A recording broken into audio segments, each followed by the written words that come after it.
ever-relevant Gita, a present-day rendering.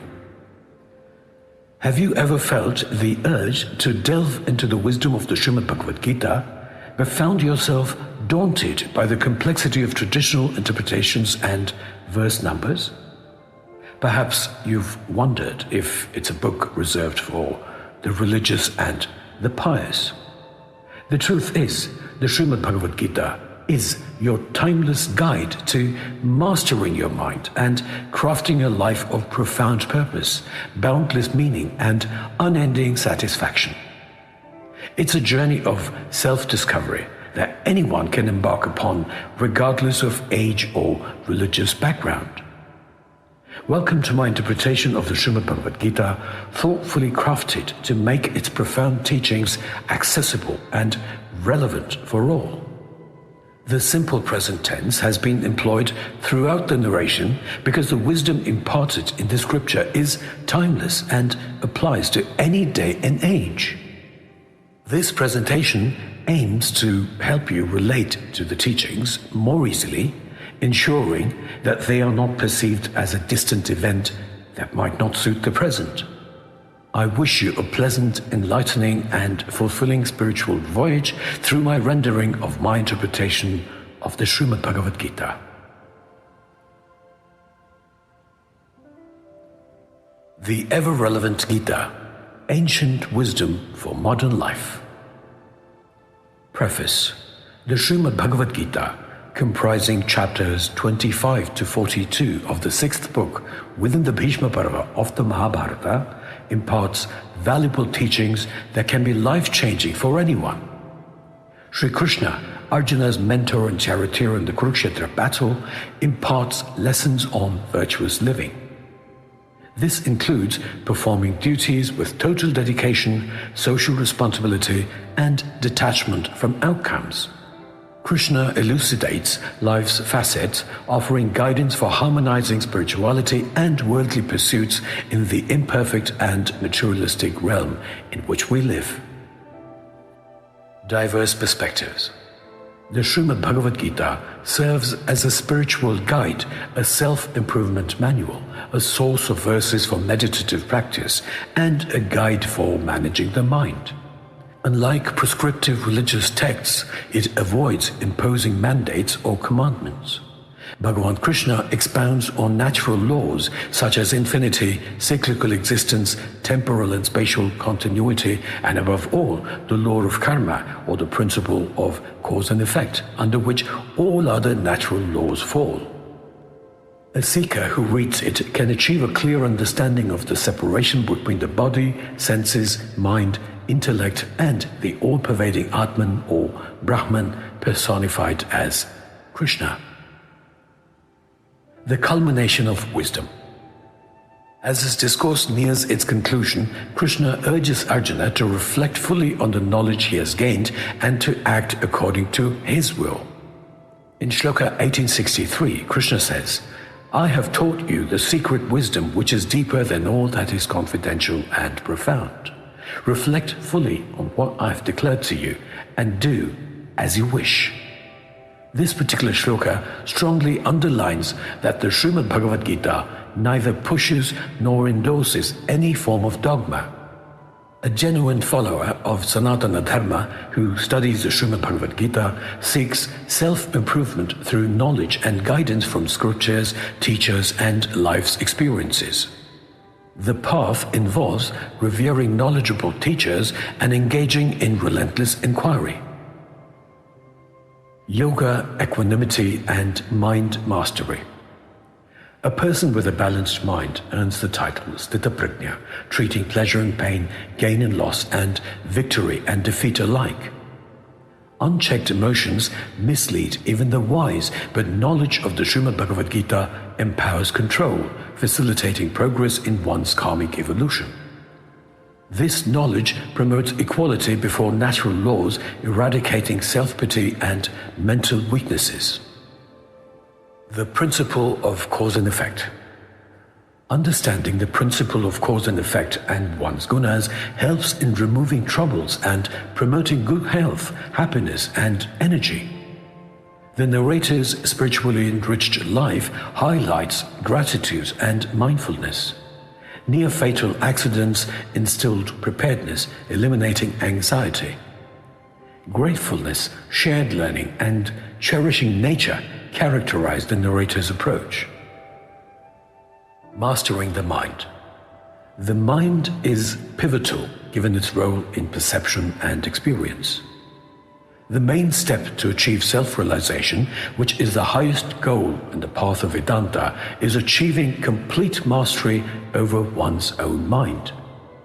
The Srimad Bhagavad Gita, which the narrator calls the greatest mind management manual, unveils personal divinity and potential.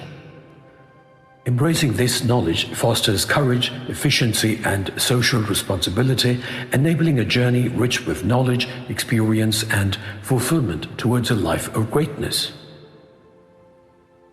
Introduction. The human mind stands as the most powerful natural instrument bestowed upon individuals. To illustrate this, envision a hypothetical clash between a physically robust person with a feeble mind and a physically frail individual with a strong mind. In this duel of contrasts, the mentally strong yet physically weak contender holds a considerable advantage over the physically robust yet mentally weak opponent. This is because comprehending and utilizing physical strength requires a sturdy mind. A mighty weightlifter's strength is of no use if he does not realize that he possesses it. Embracing the study of the Srimad Bhagavad Gita unveils the profound principles of a seeker's latent potential and divinity. Krishna's teachings empower you to govern your mind, maintaining its tranquility and command. By adhering to his guidance, you resist the mental enslavement that dogmas impose, safeguarding your capacity for independent thought and questioning. Such high knowledge protects you from mental subjugation by those with vested interests and helps you assert control over what is rightfully yours, your mind and self, which are inviolable. Through this mastery, your mind becomes a potent tool for an enriched existence, both during your journey of karmic evolution. Reflect on this. Your ancestors, countless in number, collectively shaped your present identity. Similarly, your descendants will emerge from your thoughts, words, and actions. Each fleeting thought and deed crafts karma, a continuous process. Favorable karma is preferable, warranting a conscious effort to tread the righteous path, ensuring a fulfilling existence and advancing personal karmic evolution. The Srimad Bhagavad Gita, a brief overview. The Srimad Bhagavad Gita, a timeless treasure of wisdom, is a profound dialectical discourse of Sri Bhagavan Krishna. It is a dialogue between Krishna and Arjuna on the battlefield of Kurukshetra, as narrated to King Dhritarashtra by his charioteer Sanjaya.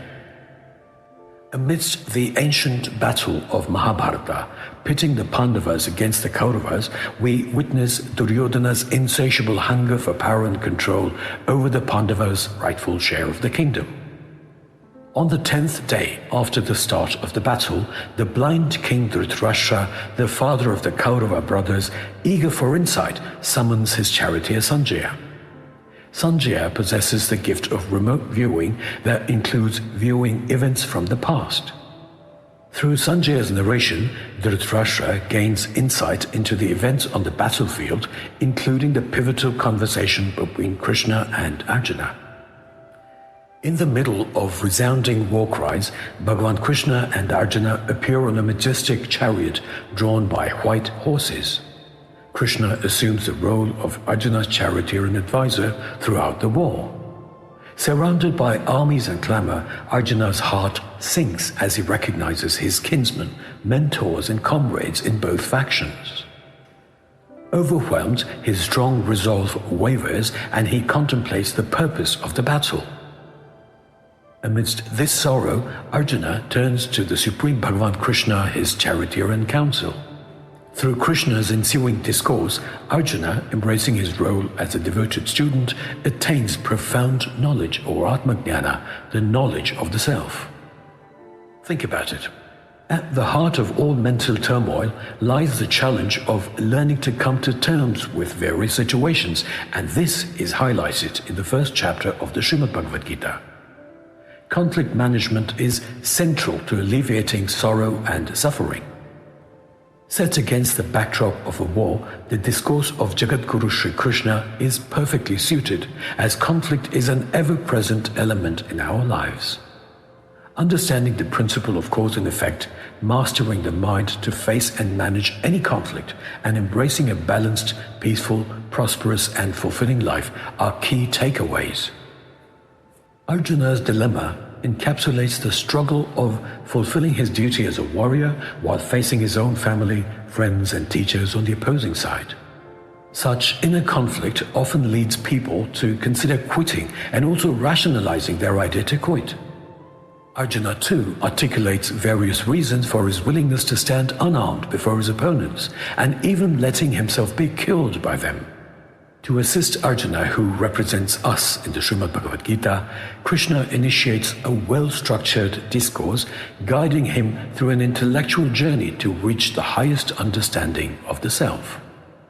Most of us have either succumbed or neared the brink of giving up in the face of such dilemmas, leading to self-pity, depression, self-loathing, and ill health. However, as sorrow engulfs Arjuna, he seeks refuge in the Supreme Bhagavan Krishna, his charioteer and guide. Through the dialectic discourse by Krishna that follows, Arjuna, fully embracing his role as a devoted student, achieves profound divine knowledge, or Atma-Jnana, or the knowledge of the self. The Srimad Bhagavad Gita commences with Dhritarashtra's inquiry to Sanjaya. Remarkably, the opening verse of the Srimad Bhagavad Gita starts with the term Dharma, while the closing verse concludes with Mama, forming the phrase Dharma Mama or Mama Dharma, meaning my duty. This reinforces the idea that leading a righteous life is a universal responsibility, and following Bhagavan Krishna's divine teachings is the sure path to fulfilling this noble duty. Before we proceed, it's essential to bear in mind that the entire narrative is 100% allegorical. 1. The Kauravas and the Pandavas represent opposing forces within an individual's mind. 2. The family members, friends, teachers, and other close people whom Arjuna is about to fight represent the emotional attachments to people, objects, and ideas that one has. 3. The Battle of Kurukshetra symbolizes the eternal clash of ideas occurring within one's consciousness. 4. The near and dear ones in the story symbolize all the attachments that can weaken a person's mental strength to the extent that some individuals abandon their pursuits. 5.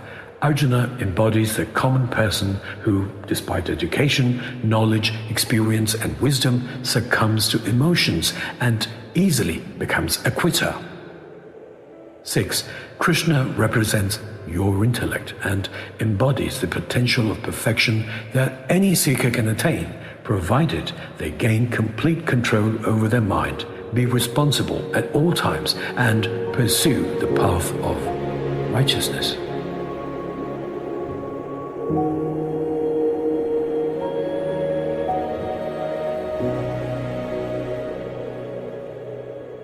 The Srimad Bhagavad Gita, Chapter 1, Arjuna Vishada Yoga, the despondency of Arjuna. The first chapter begins with Dhritarashtra asking Sanjaya to narrate to him the events on the sacred battlefield of Kurukshetra, where his sons and the Pandavas have assembled for battle. Sanjaya, the charioteer, recounts the developments beginning with King Duryodhana witnessing the formidable army of the Pandavas and approaching his teacher and commander-in-chief Dronacharya. Duryodhana invites Dronacharya to view the vast army of the Pandavas, the sons of Pandu, arranged by his gifted disciple Drishtadyumna, the son of Drupada. Duryodhana then named the mighty warriors within the Pandava ranks, including those equal to Bhima and Arjuna, such as Yuyudhana, Virata, and Drupada. He also names heroes like Drishtaketu, Chekitana, Kashiraja, Purujit, Kuntibhoja, Shaibhya, Yudhamanyu, Uttamojas, as well as the sons of Subhadra and Draupadi, who stood among the Pandava forces. He further elaborates, introducing the distinguished leaders of his own army, which include the teacher Dronacharya himself, Bhishma, Karna, Kripa, Ashwatthama, Vikarna, and the son of Somadatta. Not only that, but he highlights their determination and expertise in warfare, emphasizing the vastness of their army protected by Bhishma. As tension mounts, the battlefield resounds with the clamor of conch shells, kettle drums, trumpets, drums and horns, creating a scenario that is fierce and loud.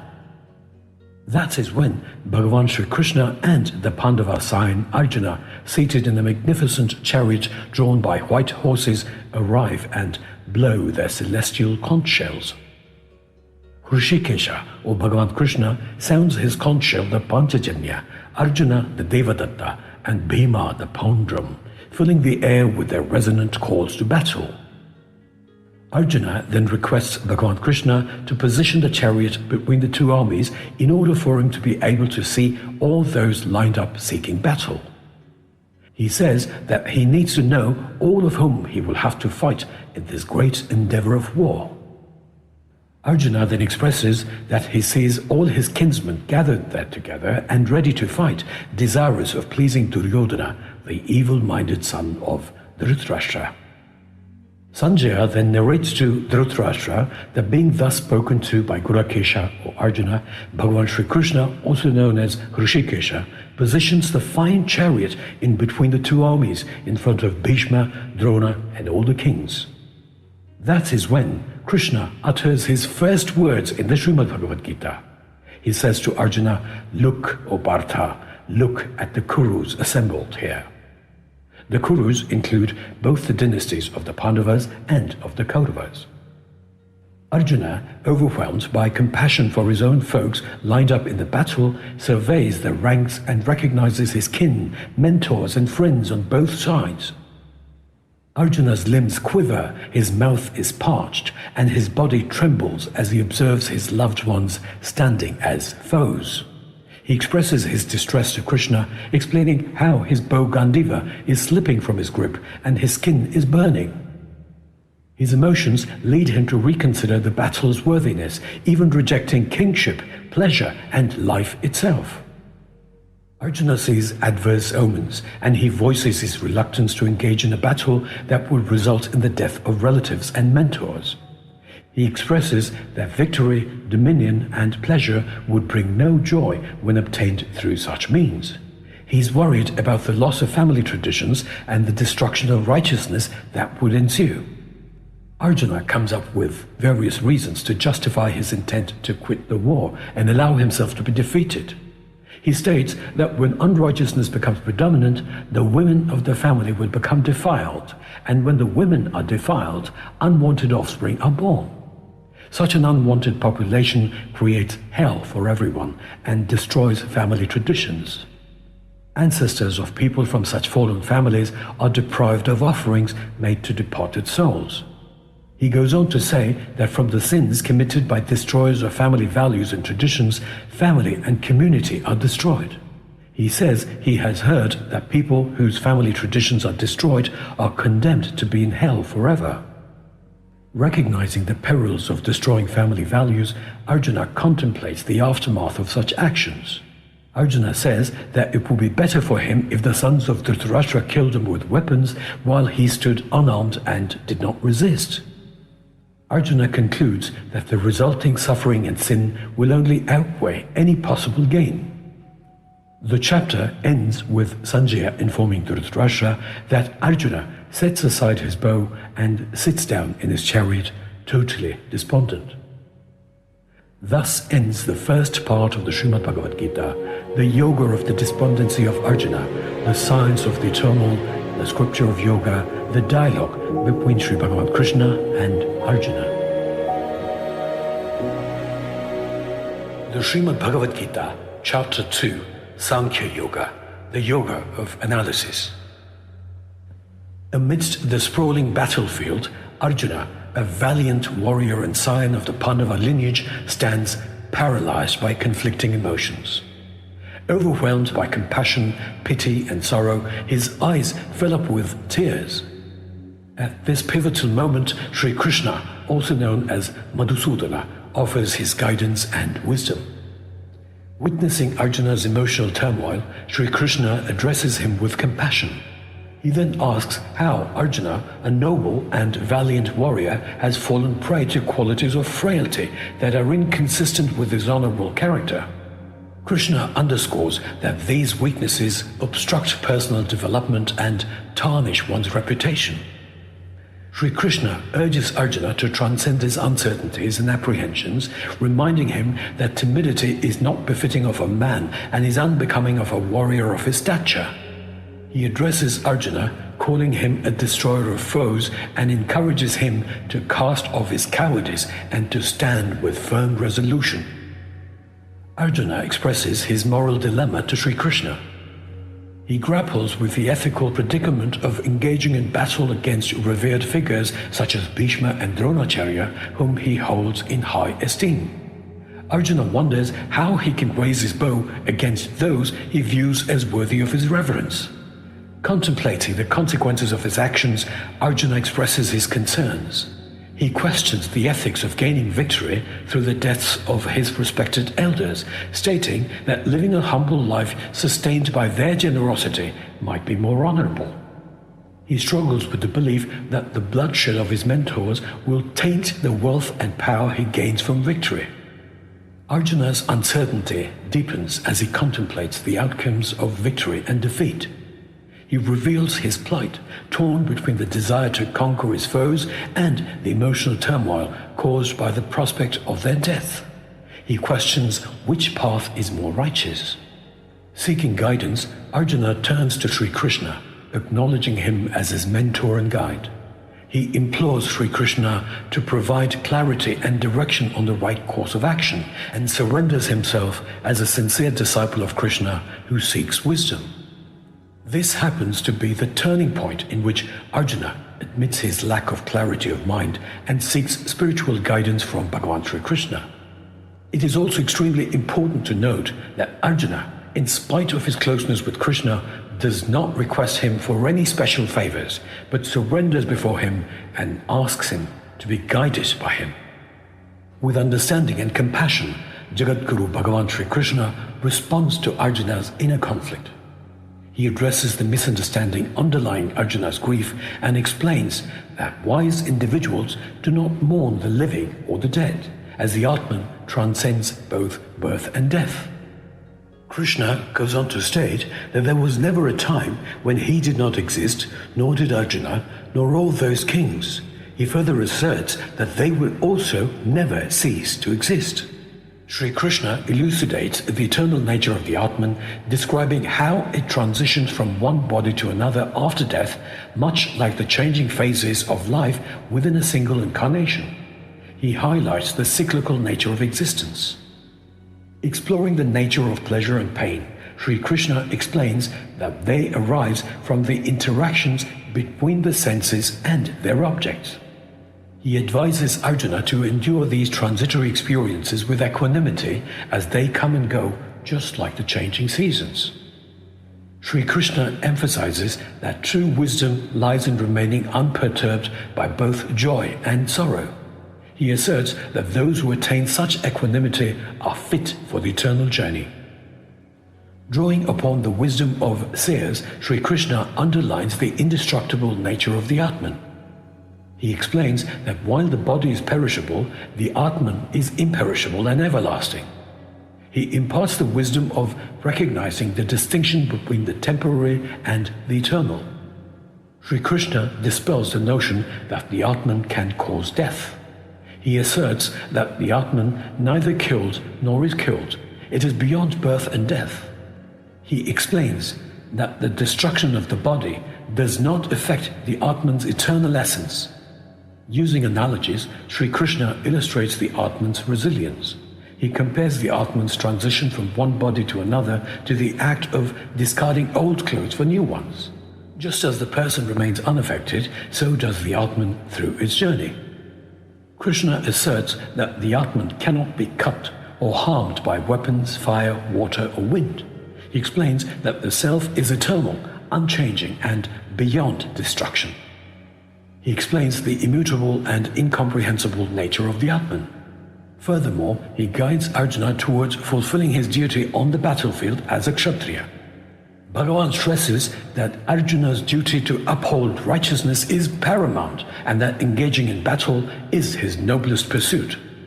Transitioning to teaching the path of selfless action, Sri Krishna states that Arjuna has to be established in yoga.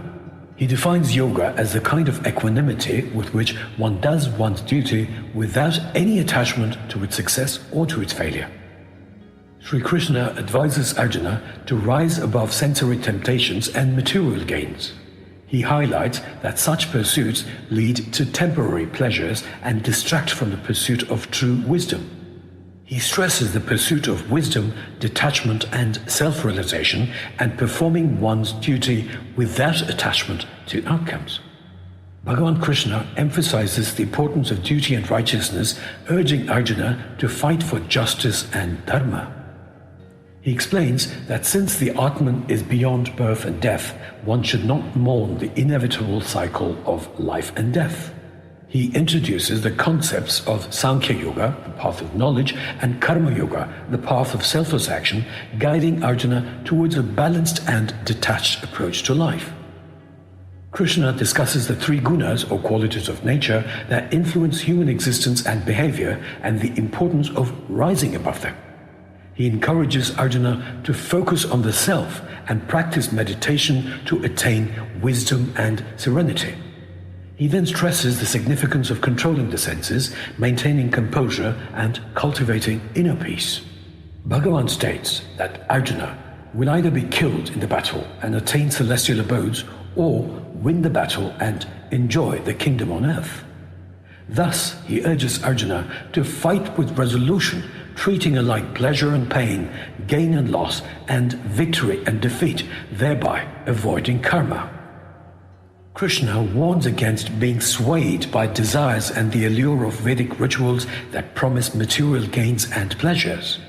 He advises Arjuna to rise above the three gunas, remain in goodness or sattva, and establish himself in the self. Bhagavan then describes Karma Yoga as performing one's duty without attachment to the results, maintaining equanimity, and always having a balanced mind. He contrasts desire-driven actions with those guided by wisdom and selflessness, explaining that practicing Karma Yoga leads to freedom from sorrow and disappointment. He further explains that Vedic literature encompasses subjects influenced by the three gunas. Therefore, he advises Arjuna to transcend these gunas, to liberate himself from the conflicts of dualities, and to consistently abide in the state of sattva or goodness. Krishna describes a person of steady consciousness or sthita-prajna as one who is content within, unaffected by miseries, comforts, attachments, fear, or anger.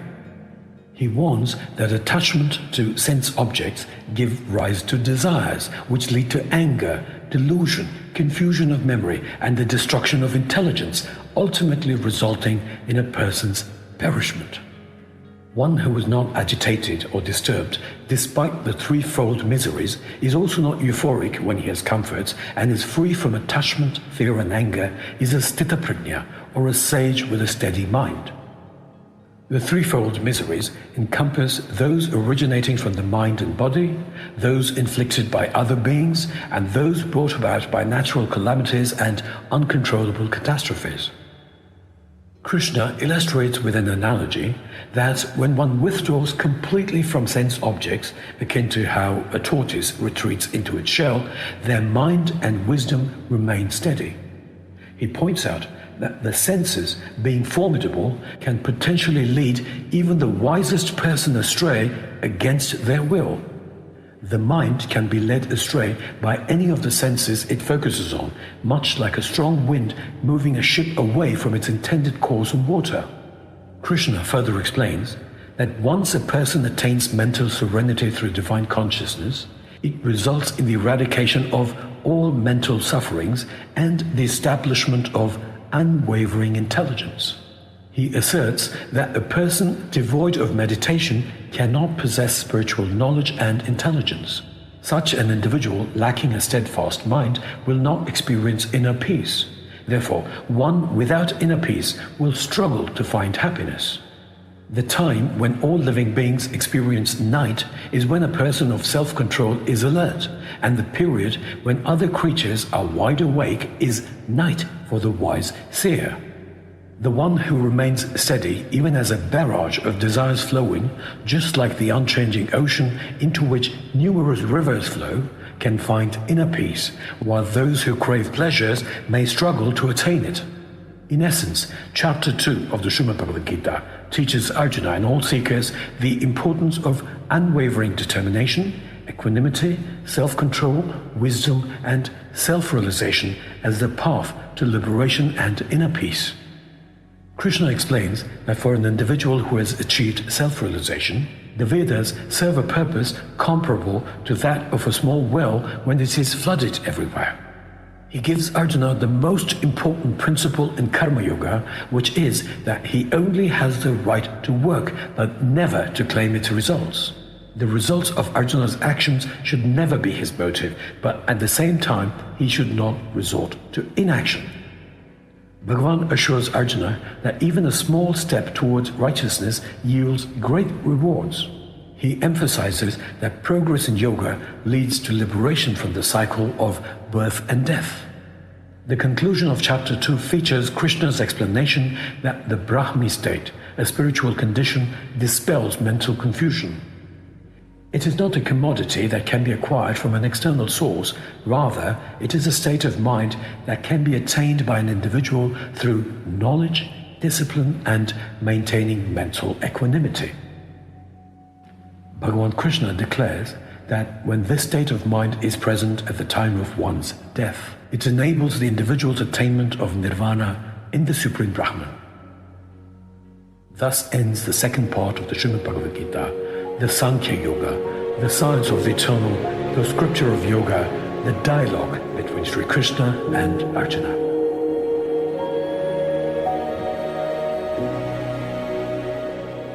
The Srimad Bhagavad Gita, Chapter 3, the Yoga of Action, Karma Yoga.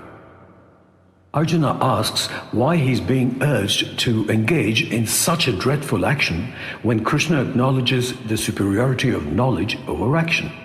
He expresses confusion due to what seems to be conflicting advice and requests Bhagavan Krishna for a clear explanation of the benefits. The Supreme Bhagavan responds by saying that in the world there are two paths which he has already declared. One is the path of knowledge of the contemplative Sankhyas, and the other the path of action of the yogis. Mere abstention from work does not align a person with the actionless state of Brahman, and perfection is not attained solely through renunciation. Furthermore, Krishna asserts that no one can remain inactive even for a single moment due to the qualities arising from Prakriti or nature. He states that one who controls the five sense organs but harbors a mind constantly preoccupied with sensory objects is considered foolish and termed a charlatan.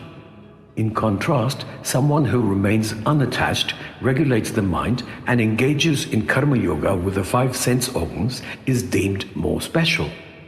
Bhagavan advises performing prescribed duties as action is superior to inaction, emphasizing that even sustaining the body requires work.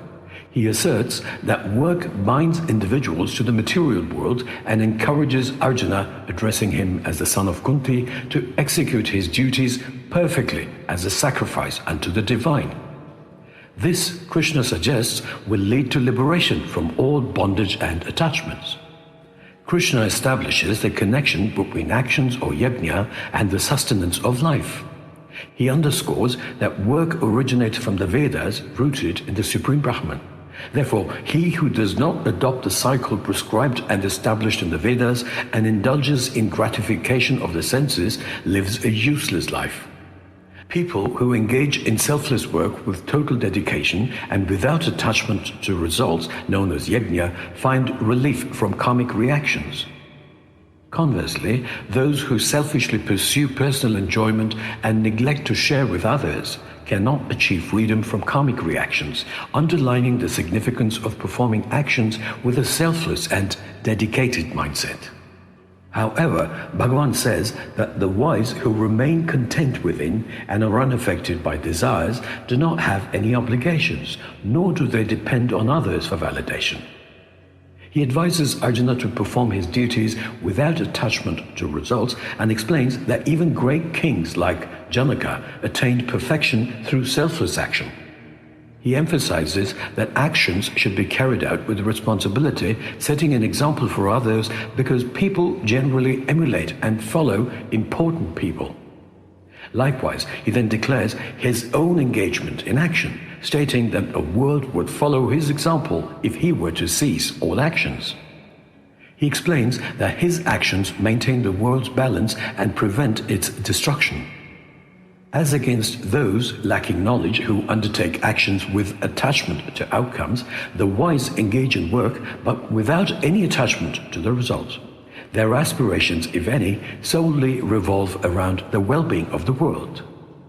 Since work binds people to the material world, Krishna asks Arjuna to do his work perfectly well as a sacrifice unto the divine, so that he can be free from all bondage and attachment or karma. The knowledgeable should refrain from disturbing the minds of the foolish who are attached to the outcomes of their actions. Instead, they should encourage them to be dedicated to all work while maintaining their own commitment to their tasks. Krishna continues by stating that all actions are driven by the three gunas or qualities of nature. However, those deluded by false ego and arrogance believe themselves to be the doers. The one with knowledge of the absolute truth avoids engaging in sensory gratification, understanding the distinction between working for results and working unattached but with devotion. Those ignorant people, fooled by identification with materials, are attached to the senses and their functions. People of higher knowledge should not agitate the foolish who have poor knowledge. Those who faithfully follow Krishna's teachings perform their work with faith and devotion and without jealousy. Such people are liberated from the bondage of actions. Krishna instructs Arjuna to completely renounce all works in him. He encourages Arjuna to fight with a mind filled with self-knowledge, without expectations, and free from arrogance and laziness. He then declares that even learned individuals act in accordance with their nature, emphasizing that all beings follow their own inherent nature. Furthermore, he discourages the suppression of these natural tendencies, highlighting the futility of attempting to gain something through such restraint. Krishna explains that both attachment and repulsion for sense objects reside in the senses, cautioning against letting them control one's path to self-realization. He then asserts that imperfect performance of one's prescribed duties is preferable to flawlessly executing tasks designated for others. Arjuna asks Bhagavan Krishna what prompts a man to perform wrongful deeds even without desiring to do them, as if he were being forced. To Arjuna's question, Krishna explains by attributing such actions to the influence of lust and anger arising from the insatiable nature of Rajoguna. He compares lust to an insatiable fire that shrouds man's wisdom, concealing it just as smoke veils a fire, dust clouds a mirror, and the womb envelops a fetus. He identifies these as formidable adversaries in one's spiritual journey. Bhagavan says that the senses, mind, and intelligence that are regarded as the seats of lust obscure the power of discrimination and knowledge, creating a delusion around the embodied self. He therefore advises Arjuna to control the senses right in the beginning and kill the thing that destroys knowledge and the realization of the self. Towards the end of chapter 3, Krishna expounds on the hierarchy of the senses, mind, intellect, and Atman. He explains that the senses hold superiority over sense objects. The mind surpasses the senses, while the intellect is superior to the Atman, and the self, or the master of the body, supersedes the intellect. Bhagavan subsequently stresses the imperative of conquering lust and destroying the invincible enemy in the form of desire, which impedes the realization of the self. In summary, Chapter 3 of the Srimad Bhagavad Gita, titled The Yoga of Action, elaborates Karma Yoga, emphasizing the significance of performing selfless action as an offering to the divine and the necessity of conquering desires to evolve towards self-realization. Thus ends the third part of the Srimad Bhagavad Gita, the Yoga of Action, the science of the eternal, the scripture of yoga, the dialogue between Sri Bhagavan Krishna and Arjuna. The Srimad Bhagavad Gita, Chapter 4, the Yoga of Knowledge and Action, Jnana Karma Sannyasa Yoga. In this chapter, Sri Bhagavan Krishna imparts the imperishable wisdom of yoga, or the union of one's relationship with the Supreme. Krishna reveals that he first taught Vivasvan, the sun god, who passed the knowledge on to Manu, the first human, and then to his son Ikshvaku. Over time, this sacred yoga was transmitted through generations of royal sages. However, this lineage was eventually disrupted and the yoga was lost. Krishna tells Arjuna that he has taught him the same ancient yoga now because Arjuna is his devotee and friend. He declares that this yoga is the ultimate secret. Arjuna questions how Krishna could have taught this yoga to Vivasvan when Krishna's birth comes after Vivasvan's. To this, Sri Bhagavan Krishna explains that many births of his and of Arjuna's have passed, but while Krishna is aware of them, Arjuna is not. Though Krishna is unborn, imperishable, and the Bhagavan of all beings, he manifests through his Maya or divine energy. Sri Bhagavan Krishna further explains that whenever righteousness declines and unrighteousness prevails, he manifests himself. His purpose is to protect the virtuous, vanquish the wicked, and re-establish righteousness, doing so across the ages. I would like to emphasize, as mentioned in the initial overview of the Srimad Bhagavad Gita, that a genuine seeker must interpret everything in this supreme scripture as entirely allegorical. When Krishna states that he manifests himself during the decline of righteousness and the prevalence of unrighteousness, it does not imply a literal descent to earth in the form of various creatures such as a fish, tortoise, horse, or any other entity. Instead, this manifestation is intended to occur within a person's mind through the higher intellect. This revelation could be triggered by encountering a wisdom-filled book like the Srimad Bhagavad Gita, interacting with a wise individual, undergoing a life-altering experience, or simply through a moment of inspiration.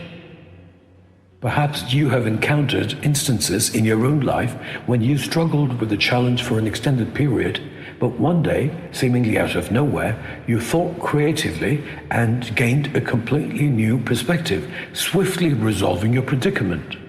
This realization highlights that all along your clarity of thought might have been obstructed by some form of emotion or another.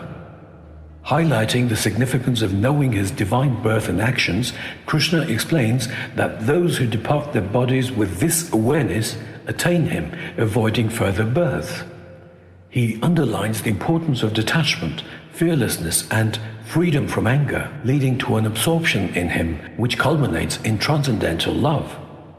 Krishna assures that whichever way people surrender unto him, he will reward them, and he emphasizes that all paths lead to him, asserting his universal presence. Bhagavan differentiates between material success and spiritual success, suggesting that worldly achievements come through performing sacrifices for the deities. This indicates that whenever a person mentally focuses on achieving a certain material benefit, they can certainly achieve it. However, such gains are not permanent. He introduces the concept of the 4 divisions of human society created by him based on the qualities or Gunas of individuals for the orderly development of the Supreme Consciousness. Bhagavan created social divisions based on the Gunas, Sattvika, Rajasika and Tamasika. These divisions indicate levels of development of one's supreme consciousness influenced by their inherited or self-developed gunas. People work in alignment with their gunas, but cultivating supreme consciousness can change one's gunas. Elevated consciousness transcends societal divisions, surpassing even brahmanas by birth. Becoming a brahmana through the sattva guna leads to realizing supreme consciousness and universal oneness. Understanding Bhagavan Krishna surpasses all divisions. Gunas determine social duties.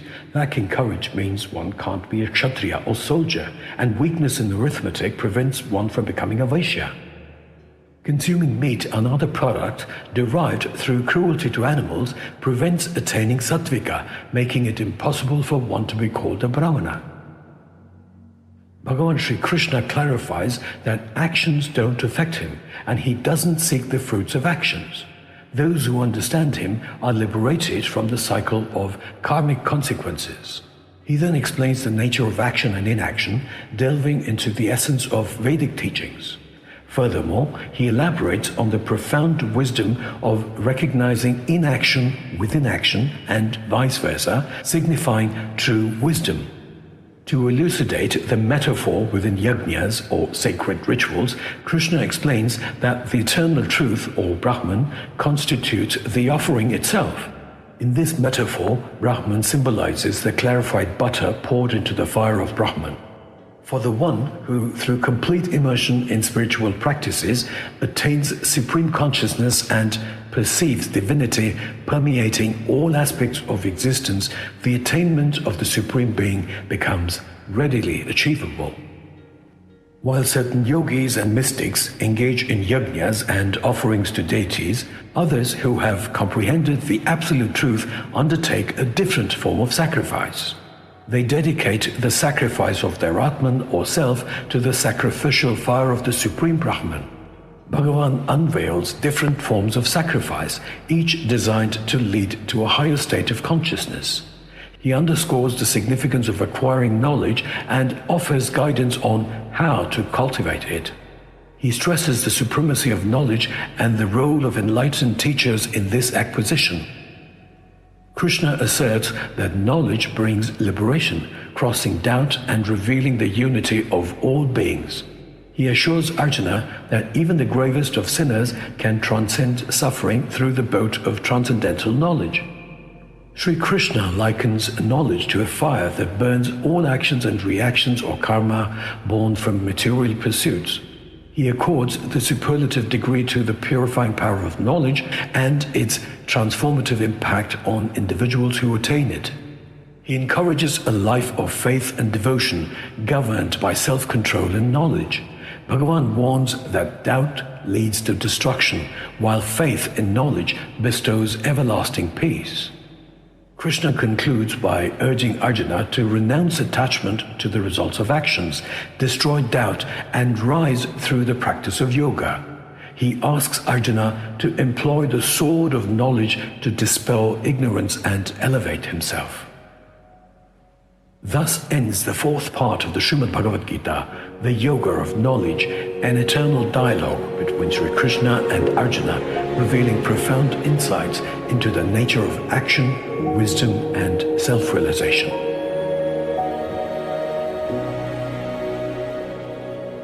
The Srimad Bhagavad Gita, Chapter 5, the Yoga of Renunciation of Action, Karma Sannyasa Yoga. Arjuna addresses Bhagavan Krishna and says to him that on the one hand, Krishna talks of yoga, and on the other, he praises renunciation of action. He asks Bhagavan to tell him for sure which would be better for him. Krishna responds explaining that both renunciation and the yoga of selfless action lead to liberation. He emphasizes that the yoga of selfless action surpasses the yoga of renunciation. Krishna describes that a person who neither desires nor despises the outcomes of their actions is considered a sannyasi who is free from dualities and material bondage.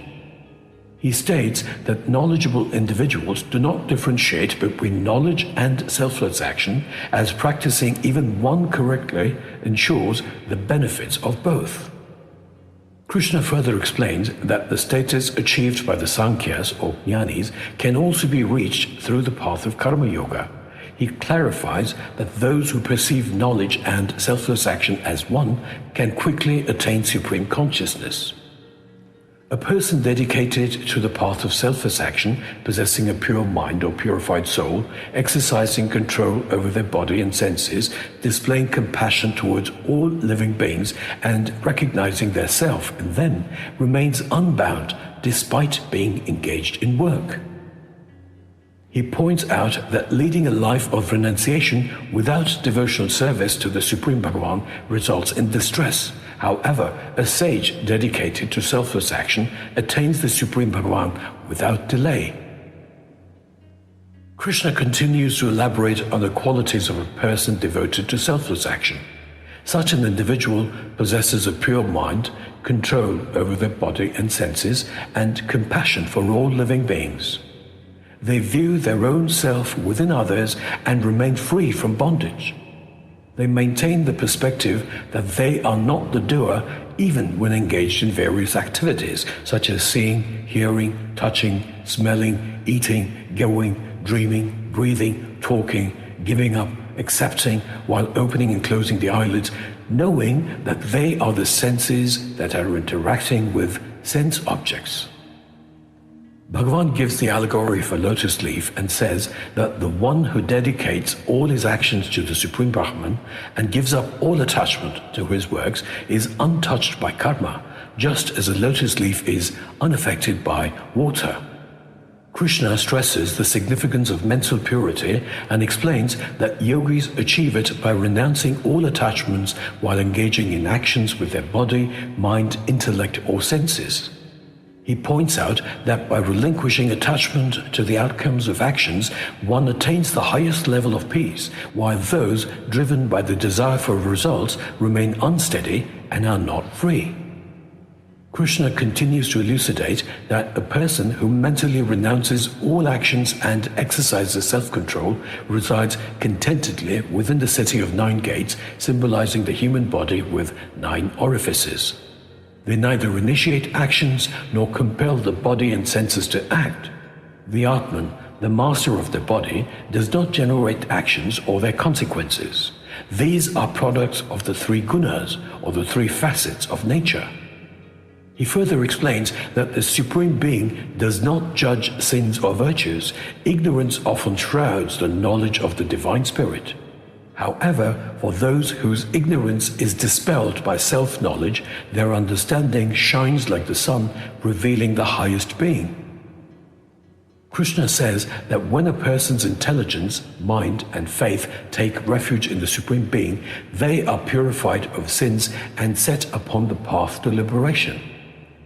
He explains that wise people treat equally a learned and humble brahmana, a cow, an elephant, and even a person who cooks and eats dog meat, thus transcending social distinctions and hierarchies. It should be emphasized that any form of discrimination against people goes entirely against the teachings of the Srimad Bhagavad Gita. Krishna further explains that those who maintain equanimity and equality within their minds conquer dualities and reside in the ultimate truth. He emphasizes that a person who is wise does not rejoice in the enjoyments brought by the contact of sense objects. Such pleasures have a beginning and an end, and they are sources of distress and misery. Bhagavan Krishna continues to explain that a liberated individual unattached to external sense objects finds bliss within the self. By meditating on the Supreme Bhagavan, they experience boundless happiness. Such individuals do not derive pleasure from fleeting enjoyments derived from the contact with sense objects.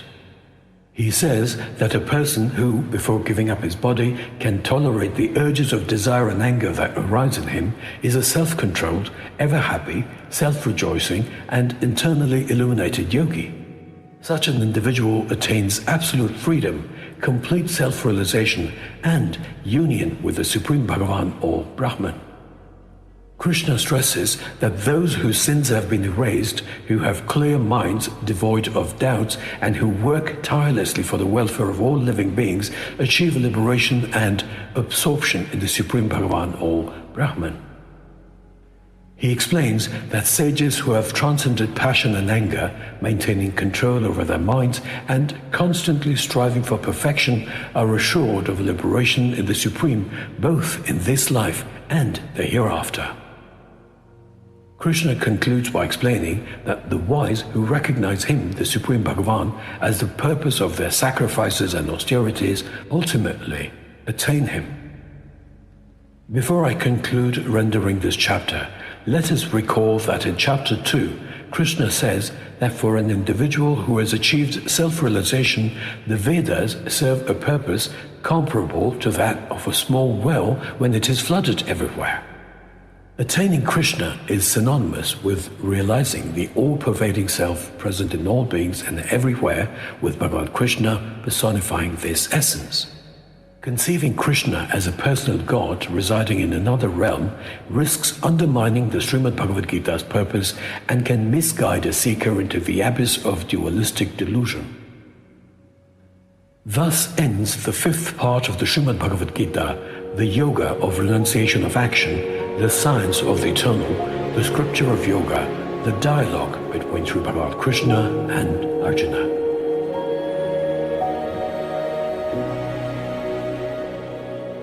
The Srimad Bhagavad Gita, Chapter 6, the Yoga of Meditation and Self-Realization, Atma Samyama Yoga.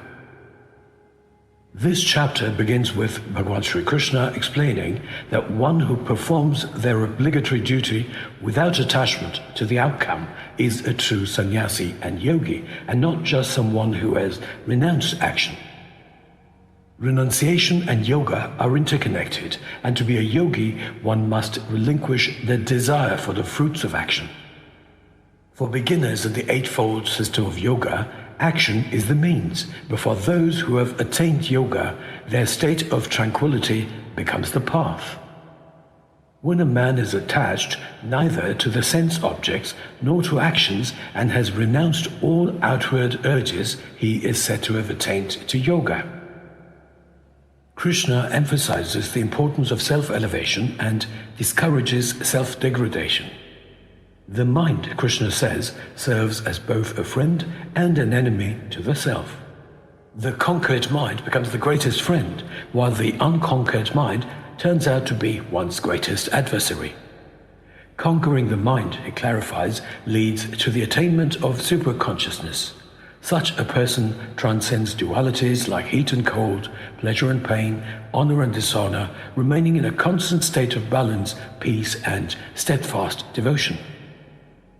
The yogi, whose self is content through knowledge and realization, maintains unwavering steadiness and control over the senses. To this yogi, material possessions like earth, stones, and gold hold equal value. He highlights that the true distinction among humans comes when one treats all beings impartially, including well-wishers, friends, enemies, the indifferent, those who are neutral and hateful individuals, as well as both righteous and unrighteous people. The yogi, according to Krishna, should possess a steady mind and avoid desires, while embracing solitude and remaining free from lust, greed, and possessiveness. Such a person, while treating all beings equally, practices moderation in all aspects of life, including eating and recreation. To begin yoga, one should first find a clean, suitable spot and sit with a controlled mind focused on the self. Yoga involves lifting oneself with the mind, purifying the heart, and achieving stillness. The practitioner must control their senses and think of the Supreme with a balanced mind. Meditation is vital, and the mind should be kept steady. Yoga remains elusive for those who overindulge or abstain in eating and oversleep or sleep inadequately. One who maintains moderation in various aspects eradicates all misery through the practice of yoga. Yoga should be practiced with complete renunciation of desires and control of the senses. Gradually withdrawing the mind from distractions and focusing it on the self is crucial. A tranquil mind devoid of longing for material objects signifies success in yoga.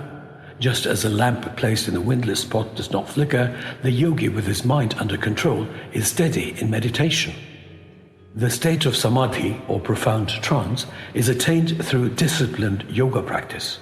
In this state, individual consciousness merges with the supreme consciousness. Here, the purified mind perceives the self and experiences the bliss of intellectual understanding. Those firmly established in this state remain unwavering in truth and undisturbed by adversity.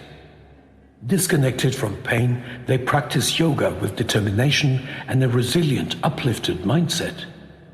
Yoga has to be practiced after having completely renounced all desires born of fancy and by controlling the senses by the mind. One should withdraw little by little, establishing the mind in the self through the intellect regulated by concentration. Wherever and whenever the mind wanders restlessly because of its unsteady quality, it should be restrained and brought back under the control of the self. The yogi whose rajas or passion has been pacified has a tranquil mind, is sinless, and is identified with the Supreme Brahman. Such a person attains the highest level of happiness. A yogi whose self is united with divine consciousness sees the self abiding in all beings and all beings in the self. Such a person sees the same everywhere. He further explains that the one who is in union with him and worships him residing in all beings becomes a yogi residing in him regardless of the circumstances. Bhagavan declares that a perfect yogi is someone who perceives equality in all beings and reacts to their joys and sorrows as if they were his own. Arjuna expresses his doubt to Krishna, maintaining that he does not perceive the steady continuation of the yoga of equanimity due to the restlessness of the mind. He describes the mind as restless, turbulent, strong, and unyielding, likening the difficulty to control it to controlling the wind. In response, Bhagavan Krishna assures Arjuna that although the mind is challenging to control and inherently restless, it can be restrained through practice and dispassion. Arjuna then asks Krishna, expressing concern for one who, despite having faith, is unable to control himself and strays from yoga. Arjuna queries the fate of such an individual, wondering if they meet a dire end like a detached cloud without support, deluded on the path of ultimate truth. He implores Krishna to completely dispel his doubt, acknowledging that only Krishna has the ability to resolve it.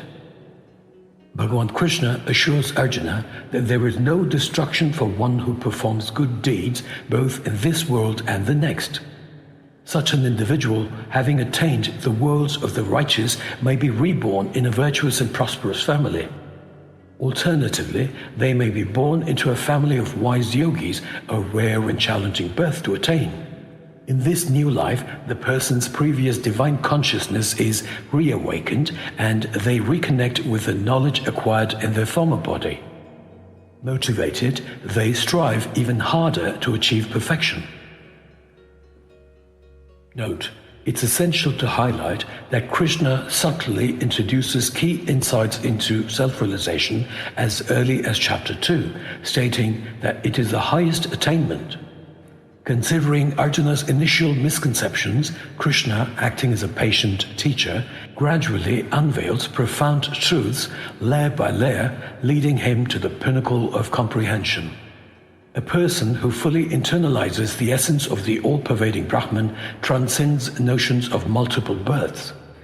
Understanding that the Atman, Self, Brahman, or Krishna is all-pervading can prove challenging for minds conditioned across generations to believe in separate individual Atmans, each reborn in different forms. Recall Krishna's words in chapter 2, the Self cannot be cut, just like the impossibility of cutting the sky into pieces. The Atman, being all-pervading, precludes the existence of individual souls. Traveling alongside Arjuna becomes a journey of shedding layer after layer of ignorance that has long veiled one's consciousness and intellect. At the end of this chapter, Bhagavan Krishna affirms that an individual drawn by the divine consciousness from the previous birth naturally gravitates towards yogic principles. Even without actively pursuing them, such a person ardently pursues yoga and remains unwavering in yogic principles. Note: as we conclude Chapter 6, I would like to share my personal thoughts and invite you to ponder on three essential considerations. 1. What constitutes an individual's nature? Conventional wisdom suggests that genetic factors, family environment, upbringing, education, and life experiences collectively shape a person's disposition. 2. Observing the profound physical transformations from infancy to old age prompts reflection. Do we not undergo continual change, symbolizing a perpetual cycle of death and rebirth? 3. In addition to the reflections above, let's consider the analogy that each awakening in the morning mirrors a new birth. Every morning marks the inception of a fresh day, akin to the beginning of a new life. In this context, we carry the mental and emotional states from our metaphorical previous life or the preceding night into the unfolding day. This underscores the profound influence of our nightly thoughts on the subsequent day, highlighting the interconnectedness of our mental states across these daily cycles. Contemplating these notions aids in grasping the profound wisdom within Krishna's teachings, steering clear of fanciful ideas such as the portrayal of a soul migrating from one body to another as depicted in certain cinematic representations, particularly in India. The truth always remains singular and unchangeable, but it is through analogies and diverse styles of interpretation that we learn to grapple with it and internalize it. By embracing varied perspectives, we enhance our comprehension and learn to apply the truth more effectively in our lives and evolve intellectually. Thus ends the sixth part of the Srimad Bhagavad Gita, the yoga of meditation and self-realization, the science of the eternal, the scripture of yoga, the dialogue between Bhagavan Sri Krishna and Arjuna. The Srimad Bhagavad Gita, Chapter 7, the Yoga of Knowledge and Realization, Jnana Vijnana Yoga. This is an extremely crucial chapter in understanding divinity and the universal and all-pervading nature of Brahman or Krishna. Bhagavan Krishna explains that by focusing one's mind on him, seeking refuge in him, and practicing yoga, Arjuna can attain complete knowledge of him, free from doubt. Krishna promises to elucidate this extraordinary knowledge and its realization, leaving nothing more to be known in the world. He states that after innumerable births, the one who has perfected his or her wisdom, understanding fully his universal reality, surrenders to him, and such an individual is very rare. Bhagavan proceeds to describe two of his energies, the lower one that comprises earth, water, fire, air, ether, mind, intelligence, and ego, and the superior Jiva Shakti, the principle of life that sustains all living beings in the material world. All living things manifest from these two energies, with Krishna as the source of their creation and dissolution. He declares his supremacy, stating that nothing exists beyond him and that everything is connected to him like pearls strung on a thread. Note, all names and forms exist in the all-pervading universe and are formed by the very principle of existence and non-existence of Krishna. Hence, if the universe were likened to a thread, all names and forms would represent transient manifestations on it. He identifies himself as the sweet flavor in water, the radiant light of the moon and sun, the primordial syllable Om in the Vedas, the subsonic element in the sound of ether, and the valor in humans. Likewise, he further reveals his presence as the fragrance of the earth, the heat of fire, the vitality of all living beings, and the tolerance in those who practice austerities. Not only that, but he is the origin of all living beings, the intelligence of the intelligent, and the splendor of the powerful. Krishna asserts that he is the strength of the strong who are uncorrupted by desire and attachment, and the strength of procreation in all living beings. He explains that all manifestations of sattva, rajas, and tamas originate from him, though he is not in them, but they exist within him. The entire universe is deluded by the three gunas of Prakriti, failing to recognize him as the immutable supreme situated above them. Describing his divine Maya, with the three gunas of Prakriti as challenging to overcome without acknowledging him as the immutable supreme, Krishna says that only those who take refuge in him can conquer this illusory energy. He highlights that the depraved, driven by desire and attachment, commit evil acts and have their minds controlled by Maya or illusion, resulting in degraded discrimination. Krishna identifies four kinds of pious devotees of his: the distressed, those seeking knowledge, people desiring material gain, and people of wisdom. Of those, Bhagavan says, the one of wisdom who is engaged in devotional service is the best. Bhagavan is dear to such a knower, and he or she in turn is dear to Bhagavan. Saying that while he considers every devotee to be virtuous, Bhagavan Krishna declares that he regards the self-realized devotee as his own self, because the devotee's mind is fully focused on attaining Krishna as his ultimate goal. Krishna explains that as a result, those who have perfected their wisdom and fully understand his universal reality surrender to him, and such individuals are exceedingly rare.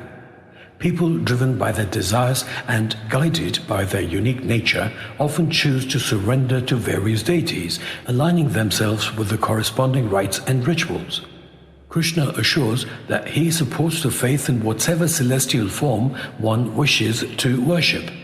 Devotees who possess unwavering faith in the deity sanctioned by him receive all they desire from that deity. This implies that there is nothing other than the all-pervading reality, Brahman or Krishna. The consequences of limited understanding remain transitory. Devotees of a deity attain that particular deity, whereas his devotees attain Krishna himself. Some foolish people who lack knowledge of Krishna's formless, exalted, imperishable, and supreme nature mistakenly believe that he assumes a manifest human form. However, Krishna remains unmanifest to those veiled by his Yogamaya energy. The ignorant fail to grasp that Krishna is imperishable and birthless. Note: failure to grasp the universal and all-encompassing nature of Krishna may result in dualistic misconceptions wherein allegorical concepts are erroneously interpreted, paving the way for the emergence of sects and cults led by self-centered individuals posing as spiritual guides. Krishna continues by saying that due to the illusion of duality arising from desire and aversion, all life forms are trapped in delusion. Yet, those whose sins are eradicated by virtuous deeds engage in devoted service to Krishna, breaking free from the delusion of duality. Towards the end of chapter 7, Bhagavan states that those who understand him as Adhibhuta, Adhideva, and Adhiyajna, the ultimate principle of phenomenal existence, the underlying foundation of all deities, and the one who sustains the performance of all sacrifices respectively, and have their minds absorbed in him, can know him even at the moment of death. Thus ends the 7th part of the Srimad Bhagavad Gita, the yoga of wisdom and realization, the science of the eternal, the scripture of yoga, the dialogue between Bhagavan Sri Krishna and Arjuna. The Srimad Bhagavad Gita, Chapter 8, the Yoga of the Supreme Truth, Akshara Brahma Yoga. Arjuna asks Krishna for a number of definitions. He expresses his desire to know what Brahman, Adhyatma, and Karma are. He also asks what Adhibhuta is and who is declared to be the Adhideva. He then asks who Adhyajna is, how he is established in the body, and how Krishna is to be known by a self-controlled person at the time of departure. Bhagavan Krishna responds, saying that Brahman is Akshara, the imperishable, supreme and ultimate truth. The ego, which is said to be the individual self or jiva, is Adhyatma, or he who dwells in the body. Action, which brings all life into existence and also sustains them, is called karma. He further adds that the constantly changing and perishable nature of the material aspect is Adhibhuta. The Purusha, or the cosmic self, which is the basis of all divine manifestations, is Adhideva. Bhagavan declares that he alone is the Adhyajna, the one object of all worship which people perform with their body and mind. He confirms that whosoever at the time of death leaves the body thinking of him alone attains his being, and that there is no doubt about this. Bhagavan therefore asks Arjuna to think of him at all times and to do his duty of fighting the battle. He says that with Arjuna having offered his mind and intellect to Bhagavan Krishna, he will certainly attain him. With the mind made steadfast by the method of habitual meditation, not moving towards any other thing and constantly meditating, one attains the highest Purusha. Krishna then explains the subtle truths about the macrocosm and the microcosm.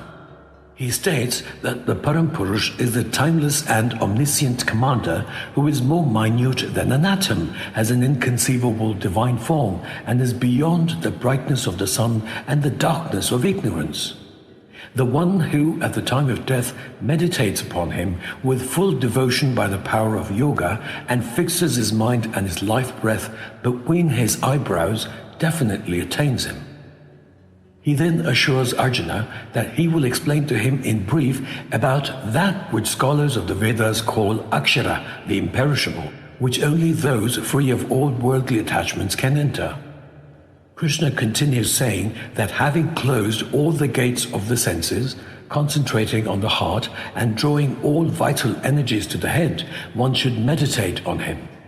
Meditating with unwavering devotion, especially during the moment of death, can allow one to reach the stage of the Supreme Being. He encourages Arjuna to practice yoga using the sacred monosyllable Om to contemplate on him, thereby achieving the supreme goal. Bhagavan reassures Arjuna that he is easily attainable by that ever-steadfast yogi who thinks of him always with exclusive devotion. He then reveals that all worlds, including Brahma's realm, are subject to the cyclical pattern of existence. However, those who attain Krishna transcend this cycle and are not subject to further rebirth. He explains the vast cosmic timeline where one day of Brahma equals 1,000 cycles of 4 yugas. Brahma's night is of equal duration. Those who understand this cosmic rhythm comprehend the truth of day and night. He clarifies that when Brahma's day begins, all beings manifest from an unmanifest state, while during Brahma's night they dissolve back into it. This vast collectivity of beings is born again and again. In the night it is dissolved, and at dawn it comes into being again. This cyclical process repeats itself. Krishna affirms that beyond the unmanifest, there exists another eternal unmanifest that remains untouched even during the dissolution of all beings. He confirms that this unmanifest, known as the imperishable, represents the highest goal. Attaining it liberates one from the cycle of birth and death, leading to the ultimate abode of Bhagavan Sri Krishna. Jagadguru Krishna stresses that devotion to the one in whom all beings reside and through whom creation is sustained leads to attaining the highest Purusha. The bright and dark paths, signifying knowledge and ignorance, representing cycles of existence, are eternal as per the Vedas. Yogis traversing the bright path do not return, while those on the dark path are destined to return. Krishna concludes by assuring that armed with this understanding, yogis remain unwavering in their practice. Such yogis surpass the rewards obtained through Vedic study, rituals, penances, and charitable acts, ultimately attaining the highest primordial state. Thus ends the 8th part of the Srimad Bhagavad Gita, the Yoga of the Supreme Truth, the Science of the Eternal, the Scripture of Yoga, the dialogue between Bhagavan Sri Krishna and Arjuna. The Srimad Bhagavad Gita, Chapter 9, the Yoga of Royal Knowledge and Profound Secrets, Rajavidya Rajagohya Yoga. Bhagavan Sri Krishna explains that since Arjuna is endowed with reverence, he will now impart the most confidential wisdom. This knowledge, when comprehended, serves to alleviate the tribulations of material existence. He characterizes this wisdom as the royal science, an exceedingly sacred and royal secret that is open to direct experience. Bhagavan declares that it is very easy to practice and remains everlasting. Addressing Arjuna as Parantapa, which means the destroyer of foes, Krishna points out that those who lack faith in this Dharma and perceive the body as the self fail to attain him. They remain entangled in the cycle of samsara, the repeating pattern of birth and death. He reveals that the entire universe is pervaded by him in his unmanifest form. While all beings exist within him, he is not based in them. Krishna calls Arjuna's attention to his mystical, divine, and inconceivable yoga. Although he is the source and support of all objects, he remains uninfluenced by them. Drawing the analogy of the mighty wind that moves everywhere and finds rest in the ether, Krishna asserts that all beings find their rest in him.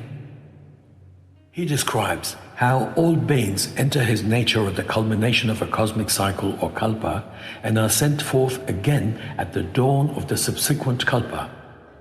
Krishna elucidates that the entire cosmic system operates under his direction, and that all beings that are under the subjugation to the forces of nature are continually sent forth. He states that these actions do not bind him, as he remains neutral and unattached. Bhagavan Krishna then expounds on his role in controlling the manifestation of living and non-living forms through the direction and control of nature. Thus, the entire cosmic manifestation undergoes cycles of creation, preservation, and dissolution. Krishna discusses the distorted understanding of those who are attracted to non-divine and demoniacal ideas, causing their culture and knowledge to be destroyed.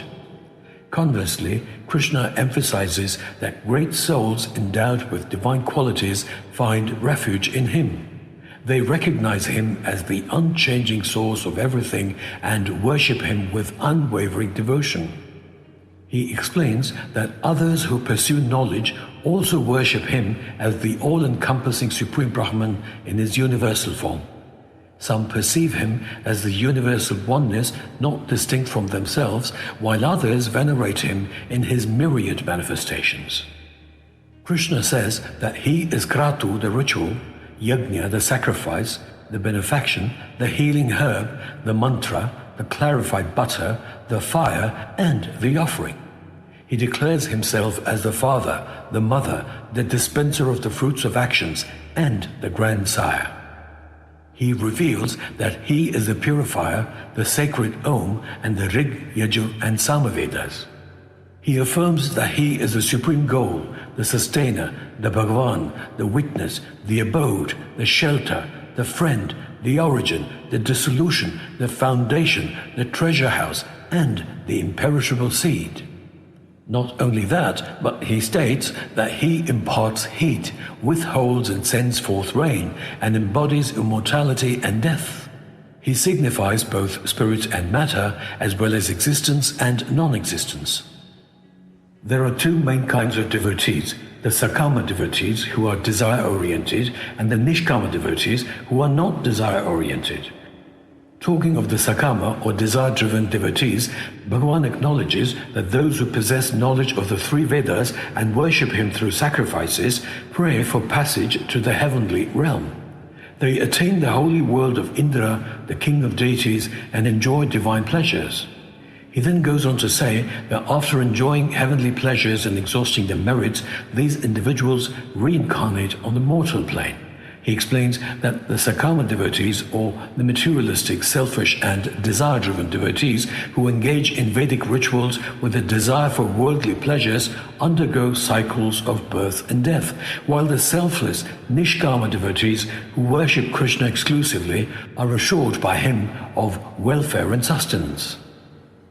Note, the Nishkama devotees are the ones with knowledge of the all-pervading self. They seek higher knowledge and not materialistic benefits which are impermanent. Recall the turning point in chapter 2 when Arjuna surrenders before Krishna as his disciple and requests him to be imparted with knowledge. Bhagavan states that even those who worship other deities with faith are unknowingly worshipping him simply because he is all-pervading and the highest reality. He points out that these individuals lack true understanding. Sri Krishna declares that he, the self, is the enjoyer and the Bhagavan of all sacrifices. Those who are ignorant of him fall into the cycle of birth and death in the mortal world. Krishna describes different groups of worshippers and their destinations. Those who worship deities reach them, those who revere ancestors go to them, and those who venerate ghosts and spirits go to them. He assures that those who worship him exclusively will undoubtedly attain him. He expresses his acceptance of offering made with devotion and a pure heart, and says that he accepts the significance of even simple offerings like a leaf, a flower, a fruit, or water. To impart one of the prime principles of Karma Yoga, Krishna asks Arjuna to always bear in mind that whatever action or work he does, it should be as a sacrifice and an offering to Krishna. He specifies that all his actions, whether it's what he eats, offers in sacrifice, or gives or practices as austerity, he should do it for Krishna and offer it to him. By doing so, Arjuna will break free from the chains of actions that lead to both good and bad outcomes.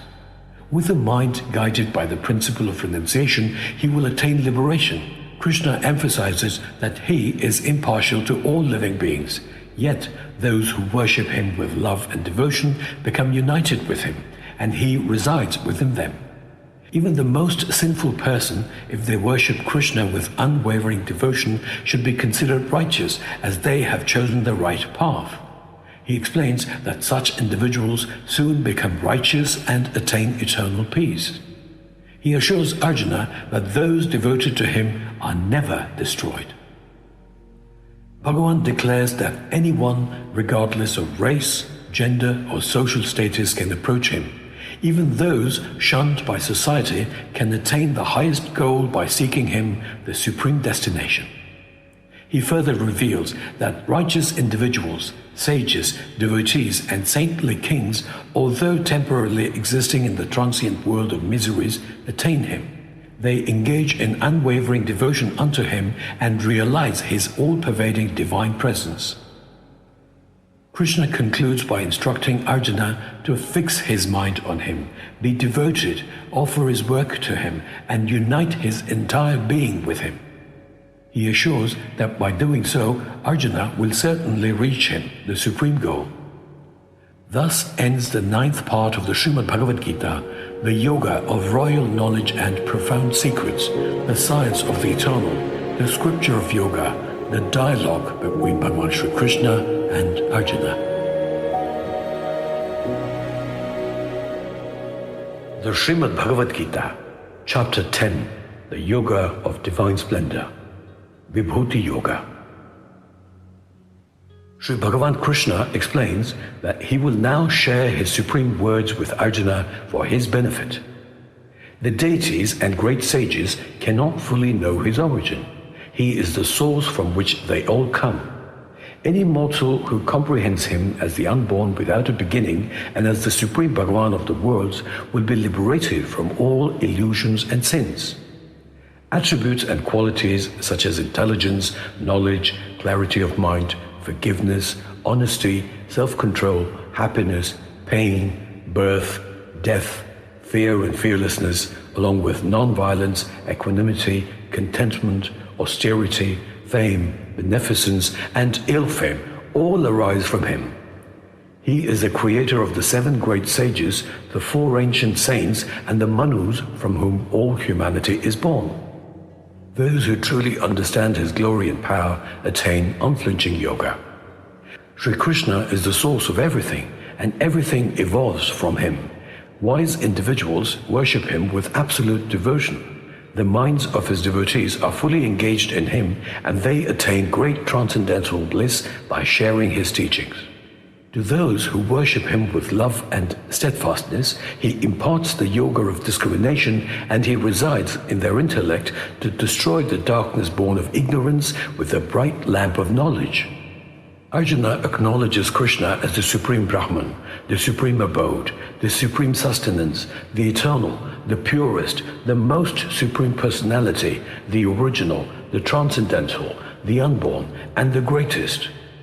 All the sages, including Narada, Asita, Devala, and Vyasa, have already proclaimed this, and now Sri Krishna himself conveys it to Arjuna. Arjuna says to Krishna that Krishna alone can tell him in detail about all his abundance and his divine glories through which all the worlds exist. Arjuna asks in which way he should think of Krishna, the Supreme Yogi, and in which form of Krishna he should meditate upon. Arjuna then requests Bhagavan Krishna to enlighten him of his divine glories and manifestations, saying that he is never content hearing Bhagavan's words, which are like nectar. Sri Krishna elaborates on a few of the principal ones of his limitless glories. He is the self situated within all living entities, the origin, middle, and the end of all beings. Among various manifestations, he is Vishnu among the Adityas, the radiant sun among the luminaries, Marichi among the Maruts, and the moon among heavenly bodies. He is the Samaveda among the Vedas, Vasava among the gods, and the mind among the senses, as well as intelligence among living beings. Among the Rudras, he is Shankara. Among the Yakshas and Rakshasas, he is Kubera. And among the Vasus, he is Pavaka, or fire. He is the Meru among the 7 mountains, and among the priests of kings, he is the chief Brahaspati, Skanda among army generals, and the ocean among water bodies. Bhagavan says that among the great sages, he is Bhrigu.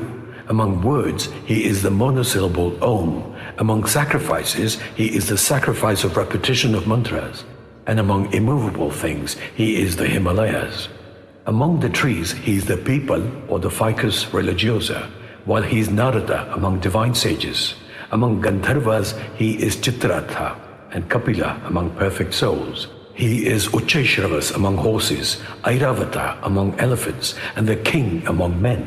The thunderbolt is his manifestation among weapons, Surabhi among cows, and the god of love among progenitors, while he is Vasuki among serpents.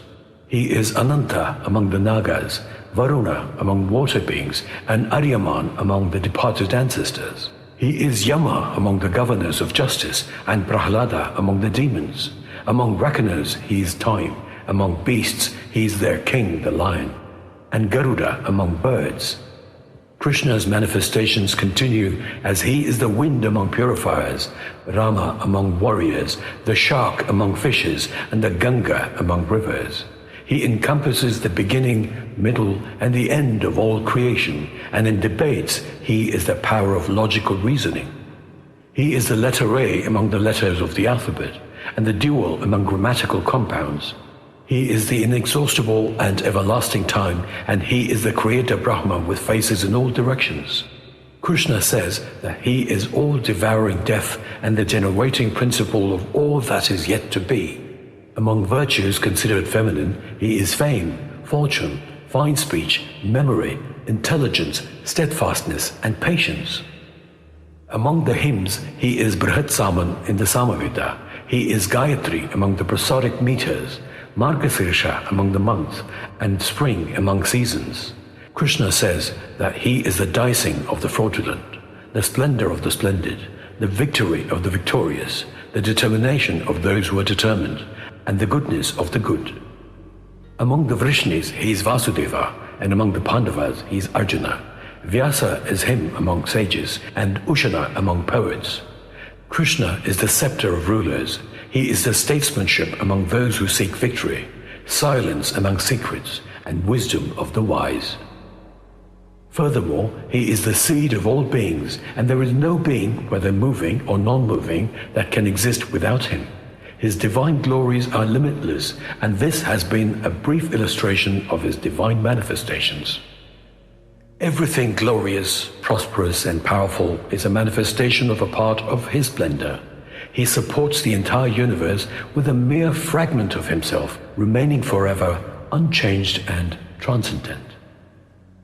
Note, to comprehend the essence of the Sanskrit term vibhuti, it is necessary to first understand the Sanskrit term svarupa, which means the original form. Therefore, when Brahman or Krishna is the essence of all existing and non-existent things, anything that appears in existence can only be a splendorous manifestation of his original Supreme Self or Paramatma. What is unseen is his svarupa, and all that one perceives through the senses is his vibhuti. This perspective will be crucial for the upcoming chapter, the Vishvarupa Darshana Yuga. Thus ends the 10th part of the Srimad Bhagavad Gita, the Yoga of Divine Splendor, the Science of the Eternal, the Scripture of Yoga, the dialogue between Bhagavan Sri Krishna and Arjuna. The Srimad Bhagavad Gita, Chapter 11, the Yoga of the Vision of the Cosmic Form, Vishvarupa Darshana Yoga. In the grand narrative of the Srimad Bhagavad Gita, Chapter 11 holds a place of paramount significance. It is in this pivotal moment that Arjuna, the valiant warrior, beseeches Bhagavan Krishna, the divine charioteer, to reveal his universal form. With deep humility and a yearning for deeper insight, Arjuna addresses Sri Bhagavan Krishna as follows. He begins by expressing his gratitude for the profound teachings he has received from Bhagavan Krishna, which have dispelled his confusion and delusion. He acknowledges that he has learned about the origin and dissolution of all beings, as well as the incomprehensible greatness of Bhagavan Sri Krishna. As Arjuna desires a divine revelation, he implores Bhagavan Krishna to reveal his cosmic form, the form that encompasses all of creation. Arjuna's earnestness shines through as he seeks to witness the imperishable and universal self of Bhagavan Sri Krishna. In response to Arjuna's prayer, Bhagavan Sri Krishna, the Supreme Personality, directs Arjuna's gaze towards a mesmerizing spectacle. He invites Arjuna to behold the countless diverse divine forms that are an intrinsic part of his being. These forms represent the myriad aspects of his supreme nature. Krishna asks Arjuna to behold the 12 sons of Aditi, the 8 Vasus, the 11 forms of Rudra, the 2 Ashvins, the 49 Maruts, and numerous other celestial forms that are invisible until now. Informing Arjuna that he would behold the entire universe encompassing both animate and inanimate entities in his universal form, Krishna bestows upon him the ability to witness anything he desires, both present and future.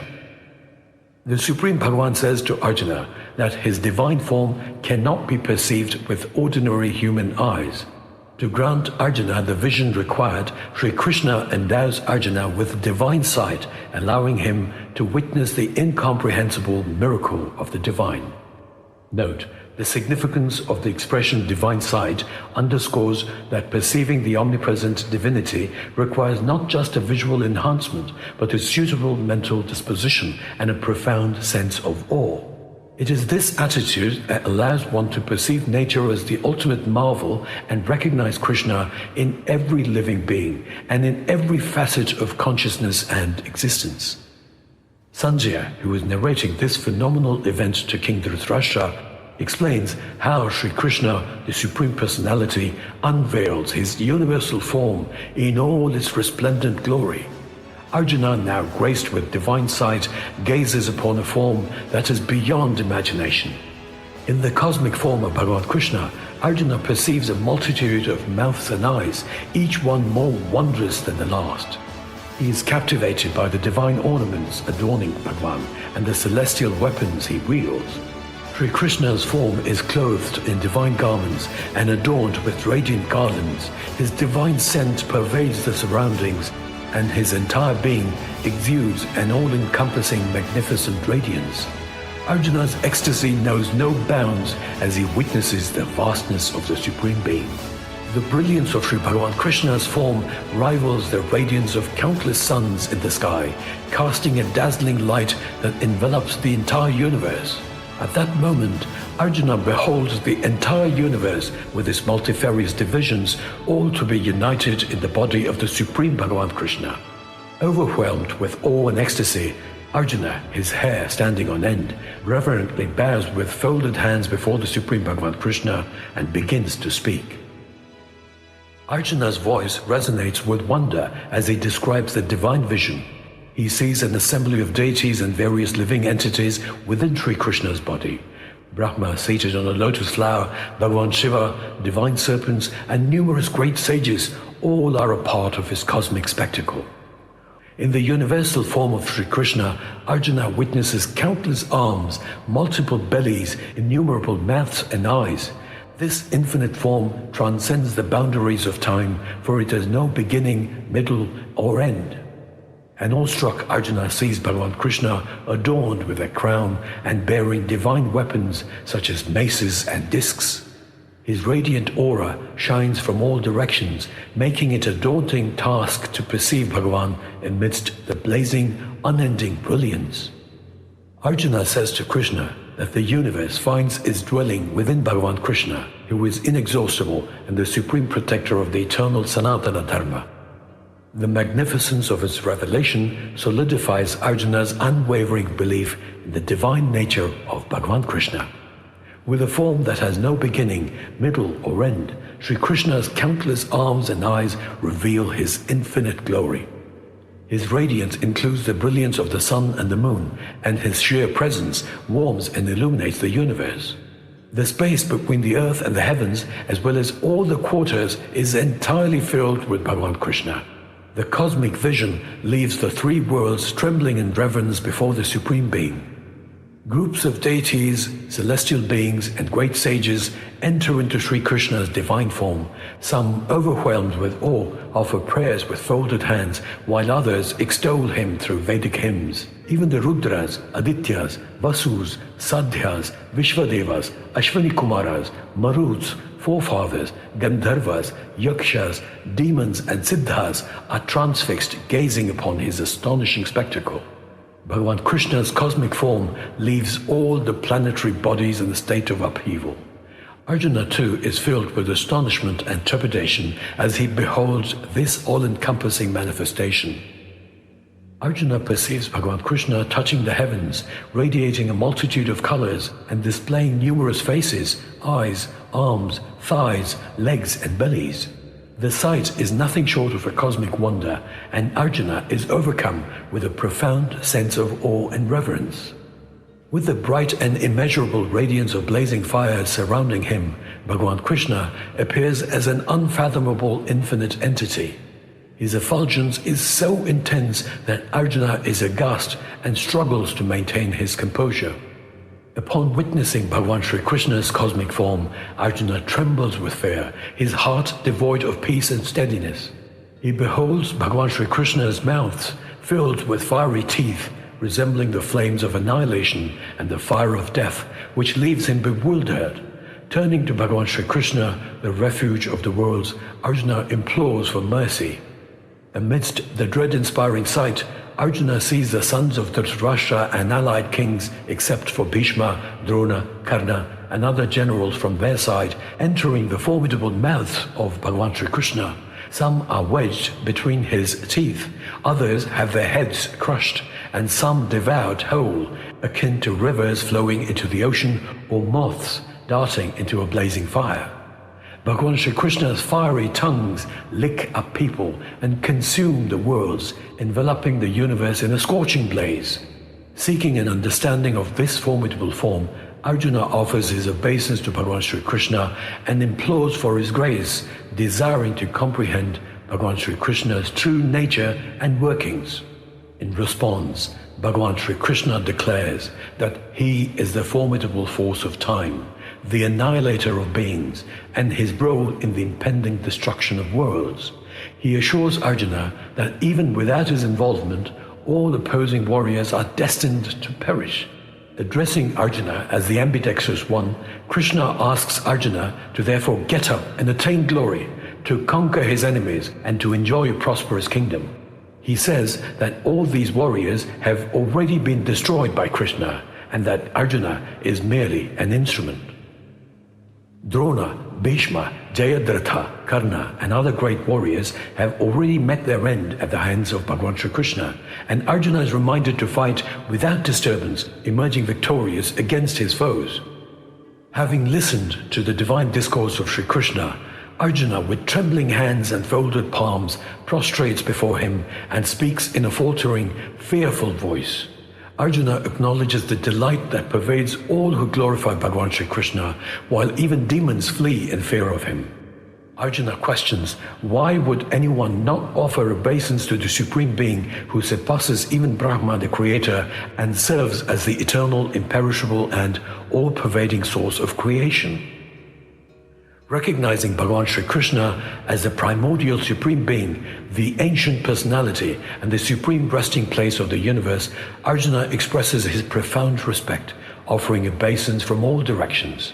Saying that Krishna is air, fire, water, the moon, and Brahma, the divine controller and the grandsire, Arjuna offers his respect 1,000 times, again and again. He explains that Krishna is everything, with unlimited potency and unlimited force, being all-pervading in everything. Arjuna admits that he has addressed Krishna as O Krishna, O Yadava, O friend, out of love, even without knowing Krishna's true greatness. He implores Bhagavan Sri Krishna to pardon him, likening the plea to the forgiveness given by a father to his son, a friend to his companion, or a lover to his beloved. Arjuna tells Krishna that he is the father of the entire universe, both of the moving and the non-moving. Arjuna acknowledges Krishna as the greatest spiritual master and decides that no one is equal to him, nor can anyone be greater than him. Arjuna describes Krishna as the immeasurable and unequaled power in the three worlds. Note, here I would like to point out that the three worlds, Patalaloka, Martyaloka, and the Devaloka, indicate the three facets of nature, namely the three Gunas, Tamas, Rajas, and Sattva, respectively. Arjuna then says to Krishna that he is delighted to see him in this universal form, but his mind is certainly filled with fear. He therefore addresses Bhagavan Krishna as the refuge of the universe and requests him to be graceful and reveal to him his previous form again. Sri Bhagavan Krishna states that his cosmic form has been revealed to Arjuna through his own infinite and glorious internal power. He tells Arjuna that no one else has ever witnessed this form. He reassures Arjuna, addressing him as the hero of the Kurus, not to fear this formidable form. Sri Bhagavan advises Arjuna to dispel his fear and maintain a calm mind, and that he will be able to perceive his previous form. Sanjaya reports to Dhritarashtra that after conversing with Arjuna, Bhagavan Krishna displays his own beautiful form once more, comforting the terrified Arjuna with kind words. Upon seeing Bhagavan Krishna in his usual human form, Arjuna affirms to Bhagavan Krishna that having seen him in his beautiful human form, he is now settled in his consciousness. Sri Bhagavan Krishna explains that the form Arjuna has witnessed is exceedingly rare to behold. Even the deities perpetually yearn to witness him in this form. This form, observed by Arjuna, cannot be perceived through the study of the Vedas, the practice of austerity, the offering of gifts, or the performance of sacrifices. However, by cultivating unwavering devotion and dedication, one can come to know him in this manner and even enter his mysteries. Bhagavan emphasizes that individuals who are engaged in his service, considering him as the ultimate goal, are free from contamination of their minds due to their previous actions and doubts, have no attachments, harbor no enmity towards any living being, and maintain friendly relations with all creatures, are those who undoubtedly attain Bhagavan Sri Krishna. Thus ends the 11th part of the Srimad Bhagavad Gita, the yoga of the vision of the cosmic form, the science of the eternal, the scripture of yoga, the dialogue between Bhagavan Sri Krishna and Arjuna. The Srimad Bhagavad Gita, Chapter 12, the Yoga of Devotion, Bhakti Yoga.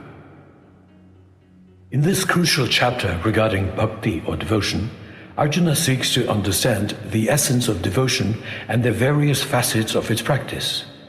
He inquires about the difference between those who worship the formless, imperishable, and omnipresent Absolute, and those who worship the personal form of Bhagavan Sri Krishna. Arjuna is eager to know which path of devotion is more favorable and beneficial. Bhagavan Sri Krishna explains that those who, fixing their minds on him, worship him and are ever steadfast and endowed with supreme faith, he regards them as the best of yogis. He then says that those who worship the imperishable, the indefinable, the unmanifest, the omnipresent, the unthinkable, the eternal, the formless, and the immovable, have their senses controlled, possess a balanced mind, and are engaged in the welfare of others, certainly attain him. However, those who focus on the formless and imperishable Absolute face challenges, as the human mind typically identifies with tangible forms.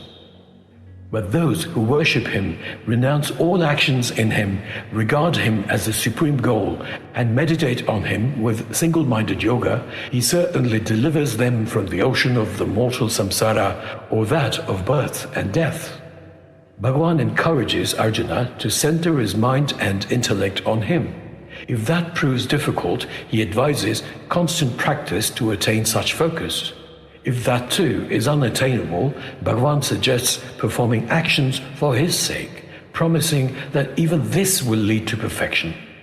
For those who find it hard to practice even this, taking refuge in the divine and renouncing the fruits of action is a path to spiritual progress. Bhagavan Krishna guides Arjuna that knowledge is superior to mere practice, meditation superior to knowledge, and the renunciation of the fruits of action is superior to meditation. This progression leads to inner peace. One who harbors no hatred towards any being, displays friendliness and compassion to all, and is devoid of attachment and ego, achieves a state of equilibrium amidst pleasure and pain.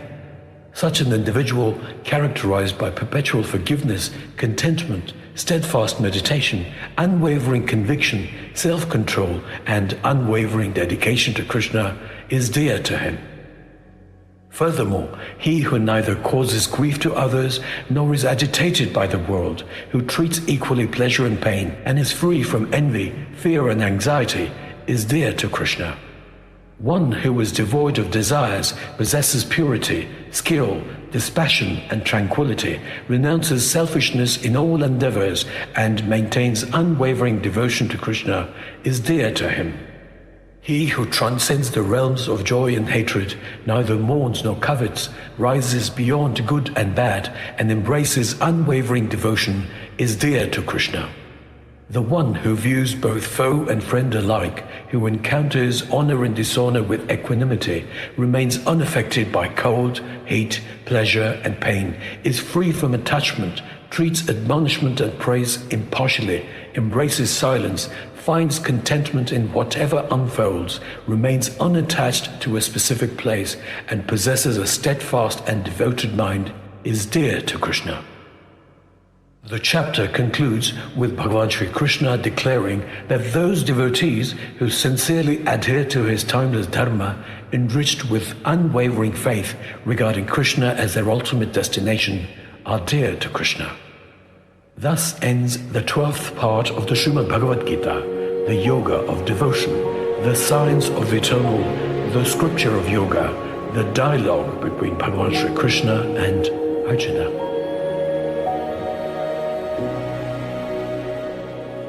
The Srimad Bhagavad Gita, Chapter 13, the Yoga of Understanding the Distinction between Prakriti and Purusha, or Matter and Spirit. Kshetrajna Vibhaga Yoga. Arjuna expresses his desire to gain an understanding of the fundamental concepts of Prakriti or matter and Purusha or spirit, the Kshetra or field, and the Kshetrajna or the knower of the field, true knowledge and the ultimate goal of this knowledge.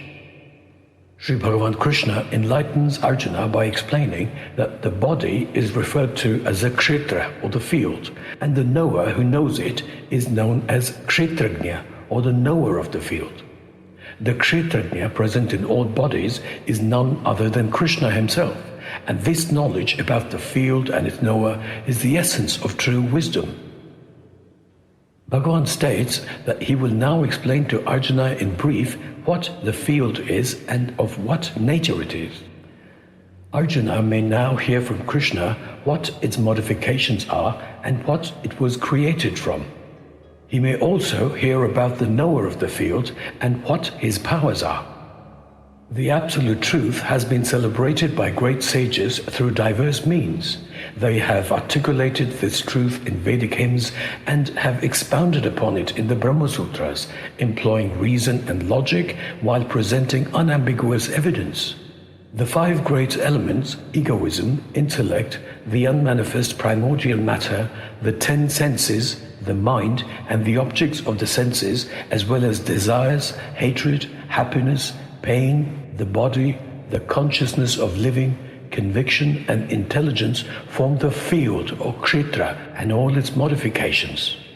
He elaborates on the qualities that constitute knowledge, which are humility, being free from pretentiousness, non-violence, the virtue of forgiving, straightforwardness, service to the teacher, purity, steadfastness, self-control, dispassion towards objects of the senses, also the absence of egoism, perception of the evil and misery in birth, death, old age, sickness and pain, remaining unattached, non-identification of the self with family members and their wealth, constant even-mindedness in favorable or in unfavorable situations, unswerving devotion unto Krishna, resorting to solitude, avoiding bad company, persistence in seeking knowledge of the self, and a clear comprehension of the aim of seeking spiritual enlightenment.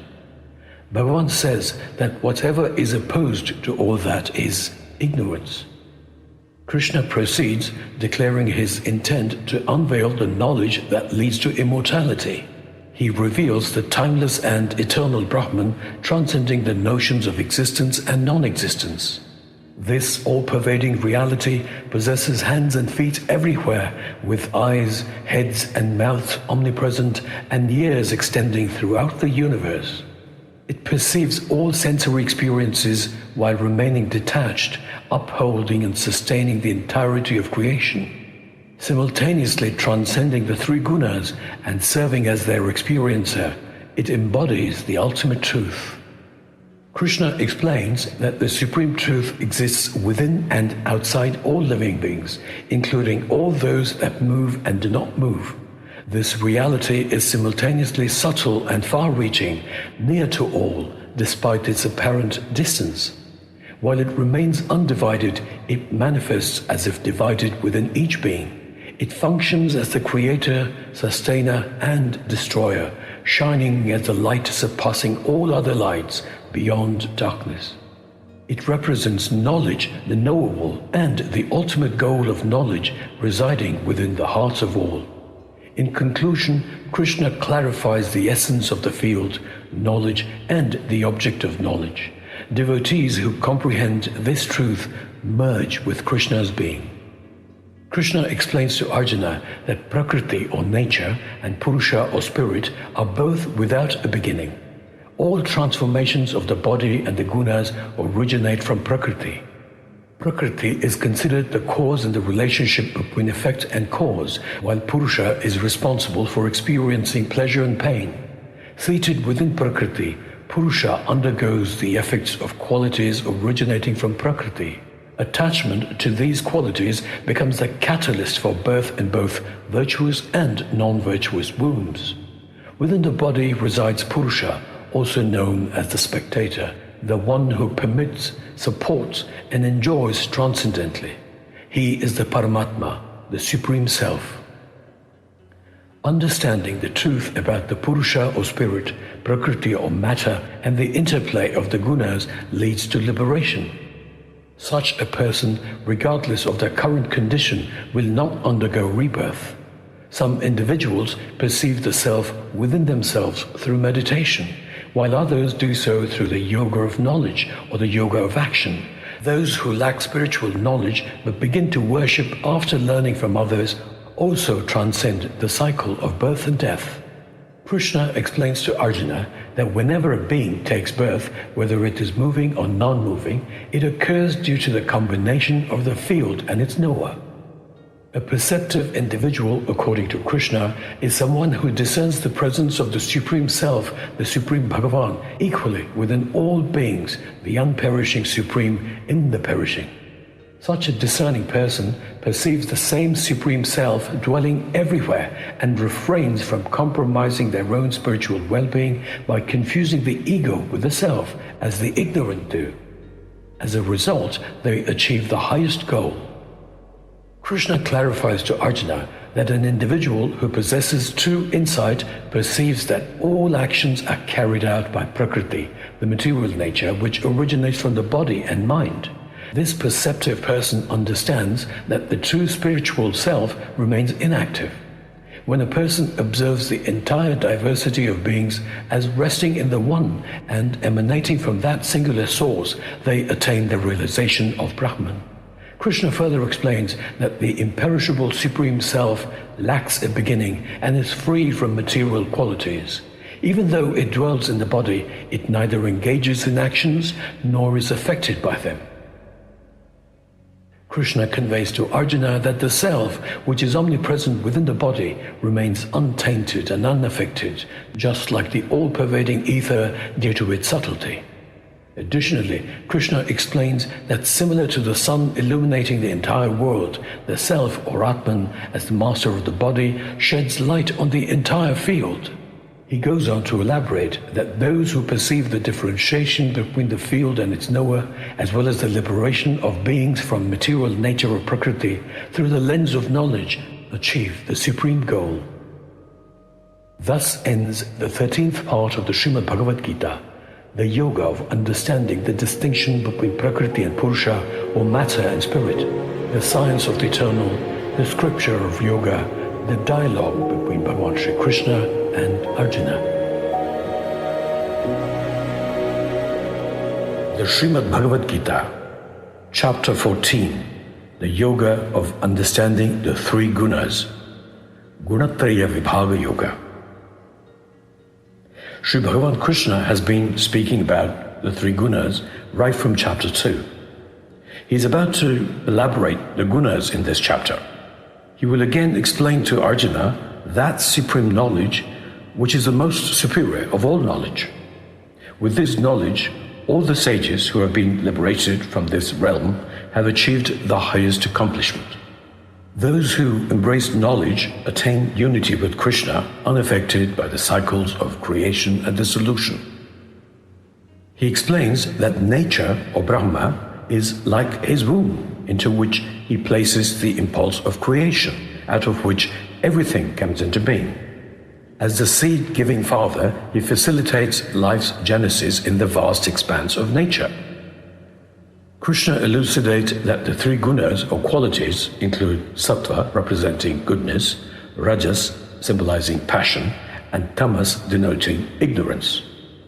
He tells Arjuna that these qualities originate from Prakriti, which is nature. Krishna adds that these qualities tightly bind the unchanging embodied being in the physical body. Krishna explains to Arjuna that sattva binds one to happiness, rajas to action, and tamas to idiocy, binding one to ignorance. Sattva predominates over rajas and tamas, while rajas becomes evident when it overpowers sattva and tamas. Similarly, tamas manifests itself when it subdues sattva and rajas. The interplay of these gunas determines one's predominant state. Bhagavan further states that when the light of wisdom radiates through every sense in the body, it indicates the predominance of sattva.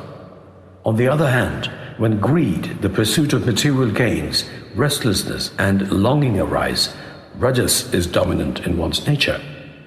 He declares that the presence of illusion, darkness, recklessness, and delusion in an individual signifies the predominance of tamas.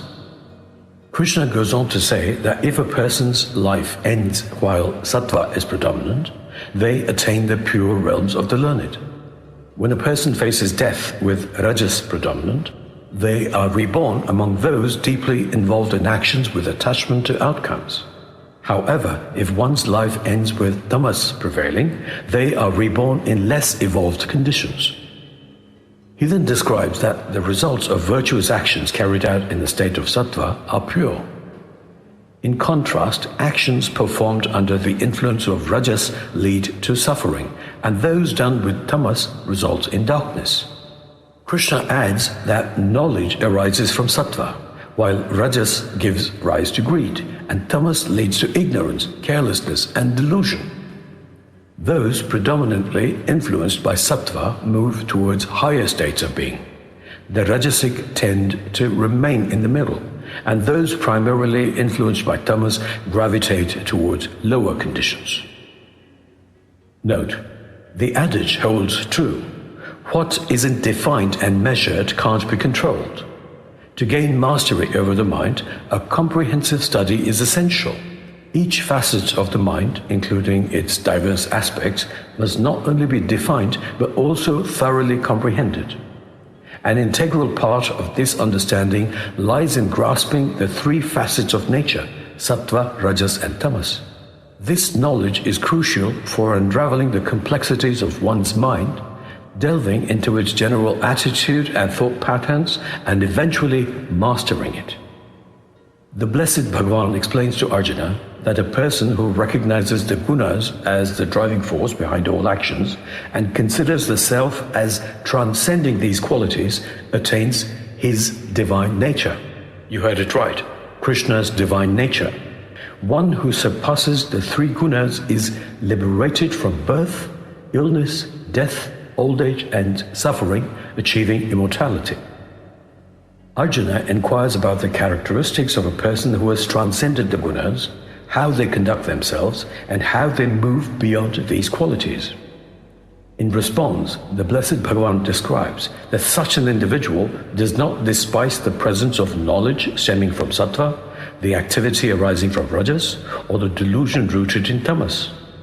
They also do not long for them when they are absent. Such individuals remain unattached and unaffected by sensory objects, knowing that the senses and the mind born of the Gunas are responsible for actions, while their true self remains unwavering. These individuals remain equanimous in pleasure and pain, established in the self, treating a lump of earth, a stone, and gold as equals. They show no discrimination between friend and foe, and accept praise and criticism with equanimity. Those who remain unshaken in honor and dishonor and renounce claims of being the doer are considered to have transcended the three Gunas. Chapter 14 ends with Bhagavan Krishna declaring that one who serves Krishna with unflinching devotion and transcends the Gunas is fit for attaining the state of Brahman. Krishna is the abode of the formless Brahman, the imperishable and the immutable, of eternal Dharma and of absolute bliss. Thus ends the 14th part of the Srimad Bhagavad Gita, the yoga of discrimination of the three Gunas, the science of the eternal, the scripture of yoga, the dialogue between Bhagavan Shri Krishna and Arjuna. The Srimad Bhagavad Gita, Chapter 15, the Yoga of the Supreme Spirit, Purushottama Yoga. In Chapter 15, Bhagavan Shri Krishna states that the banyan tree is said to be imperishable, with its roots above and branches below, and its leaves like the hymns of the Vedas. He says that the one who understands this tree is considered a knower of the Vedas. Covered with burgeoning shoots representing sense objects and nourished by the Gunas, Bhagavan explains that the branches of the tree extend into the world of humans. Its secondary roots delve downwards, generating actions and ensnaring individuals in the web of karmic bondage. For an individual entangled in worldly affairs, the true nature of the tree remains elusive. Its origin and endpoint elude his perception. One should aspire for the supreme state beyond the cycle of samsara, or the circuit of attachments, birth and death, from which there is no return. This can be achieved by cutting down the deeply rooted tree with the potent axe of non-attachment and wholeheartedly surrendering to the Supreme Being from whom this eternal process originated. Those who transcend pride and illusion, triumph over the negativity of attachment, dwell ceaselessly in the self, have their desires fully detached, and liberate themselves from the dualities of pleasure and pain, will undoubtedly attain the ultimate goal. Krishna further explains that neither the sun, the moon, nor fire illumine his supreme abode, and that the one who reaches the highest abode never returns to material life. Jivas, or souls within living beings, are eternal fragments of Krishna himself. These souls are bound by their gunas and attract the five senses and the mind towards them. Note: let's begin with a simple question. What is it that is all-pervading in the universe? Of course, it is space, known as Akasha, or the Mahakasha, meaning the great space in which all the galaxies, stars, heavenly bodies, including the Earth, exist. Now, imagine something in your mind. It could be anything. You will realize that whatever you imagined exists in the sky or space of your mind. The sky or space in your mind is called Chidakasha.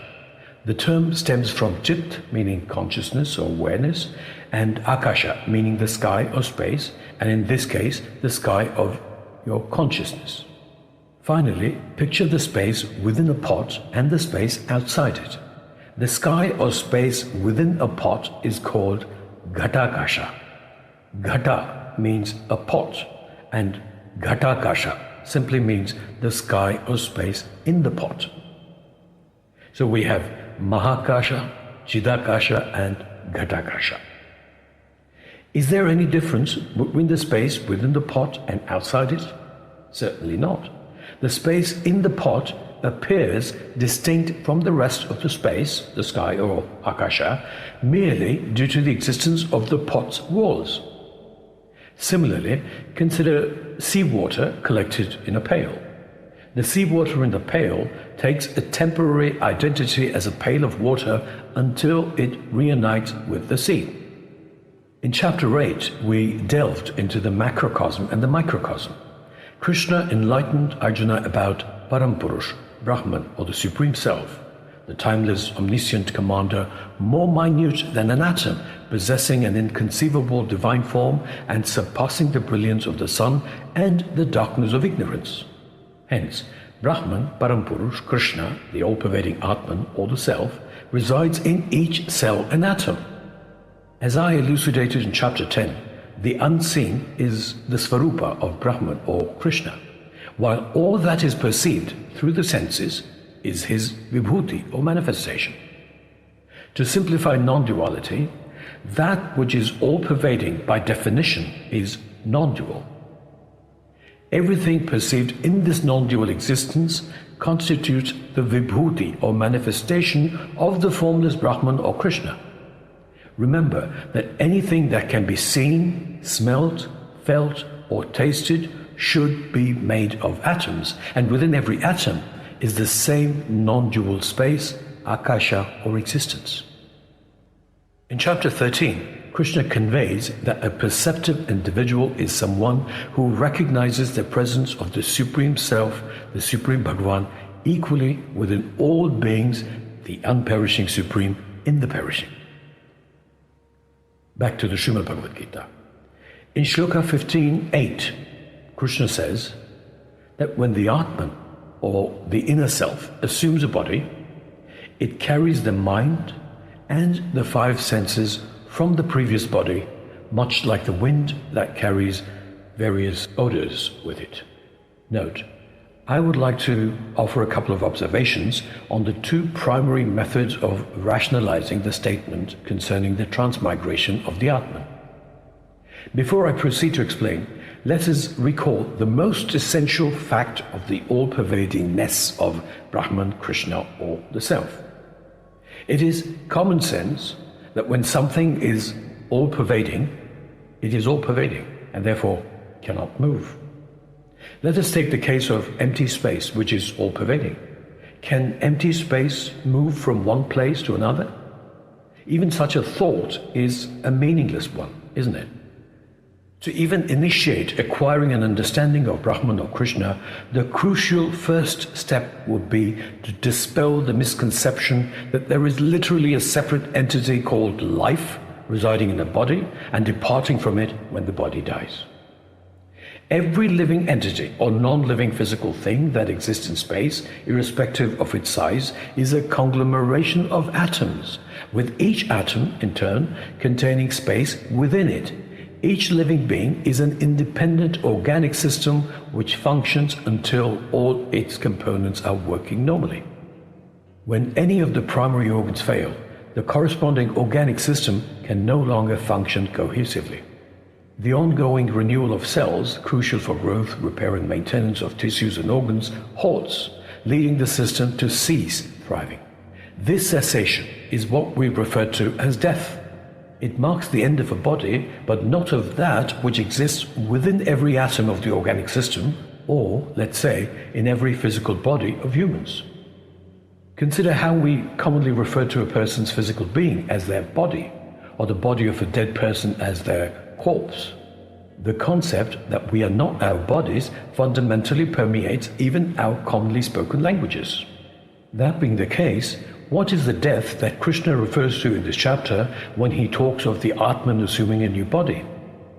Let us recall his words in chapter 2. Krishna said that as a person casts away old clothes for new ones, the embodied self too casts old bodies away for new ones. While this might come across as inauspicious or unpleasant, the reality is that every moment of our lives has the potential to be our last. All it takes is an accident, a natural disaster, a terrorist attack, a heart attack, a stroke, a pulmonary embolism, an aortic aneurysm, or even choking to cause a quick death. The process of cell regeneration plays a crucial role in the continuation of life. Our bodies are composed of trillions of cells, each with a specific function. As cells age, get damaged, or die, new cells replace them through regeneration. This ongoing renewal of cells is vital for the growth, repair, and maintenance of tissues and organs. This being the case, I would ask for the sake of argument, are we not dying and being born every moment? Another extremely important fact is about going to sleep. When we are asleep, we have no awareness of what is going on with us all around us. Anything could happen to anyone when they are asleep. So when we wake up in the morning after a whole night's sleep, can it not be likened to being born again? Now, imagine going to bed seething with rage against someone. How do you think you would feel in the morning? It's quite natural that the thoughts you carried into the night will continue into the new day, permeating the first day of the rest of your life. Conversely, if you retire with good and warm thoughts, you will rise the next day with your mind carrying the odors of those positive reflections from the previous night. Why does every newborn baby have their own traits and fundamental nature even before their family has taught them anything at all? How is it that certain children turn out to be child prodigies? Why are siblings who are born to the same parents and raised in the same conditions so different from each other? Taking the line, when the Atman or inner self assumes a new body, it carries the mind and the five senses from the previous body, much like the wind that carries various odors with it, literally, would imply that the soul from someone who died earlier has transmigrated into a new body. This idea suggests that the mind and senses of the deceased person enter the body of a child still in the fetal stage. While this notion may sound fascinating and captivating, it lacks logical coherence. In reality, when a child is conceived and its embryos diploid has formed, it receives a wealth of information about physical features, personality traits, life patterns, and talents from the family lines of both parents. Thus, we could say that the term previous body does not relate to the former host body of a so-called soul and its associated elements. Rather, it pertains to a person's ancestors who transmit their mind and five senses through the medium of genes. The varied amalgamation of inherited genetic information explains the distinctive differences observed even among siblings. So, how do we apply the essence of this particular shloka in our lives? The natural principle of cause and effect extends its influence not only over the physical world, but also over our thoughts. One thought sets the stage for another, creating a chain reaction. Thus, practicing responsibility consistently with an awareness that every thought, word and deed generates karma serves as a shield not just for the individual, but also influences the trajectory of future generations descending from them. Well, these are my thoughts which I share with you to prompt you to think and find your own answers and not be led into belief systems propagated by certain organizations or individuals. Back to the Srimad Bhagavad Gita. Krishna explains how the self or the master of the body experiences the objects of the senses, utilizing the faculties of hearing, sight, touch, taste, smell, and the mind. Ignorant individuals entangled by the Gunas are unable to perceive that which stays, experiences, and departs, whereas those with the eye of knowledge can discern it. Yogis who aspire for self-realization perceive the divine self within themselves. However, individuals lacking self-control and those with impure minds may not perceive it, despite their efforts. Krishna declares to Arjuna that the brilliance of the sun, which serves as the source of illumination for the entire world, the radiance of the moon, and the brightness of fire, all these belong to him. He explains that pervading the earth, he supports all beings by his energy, and by becoming the moon, he nourishes all herbs with the essence of life. Krishna further explains that he is the fire of digestion known as Vaishvanara, associated with the prana and apana, the incoming and outgoing breath.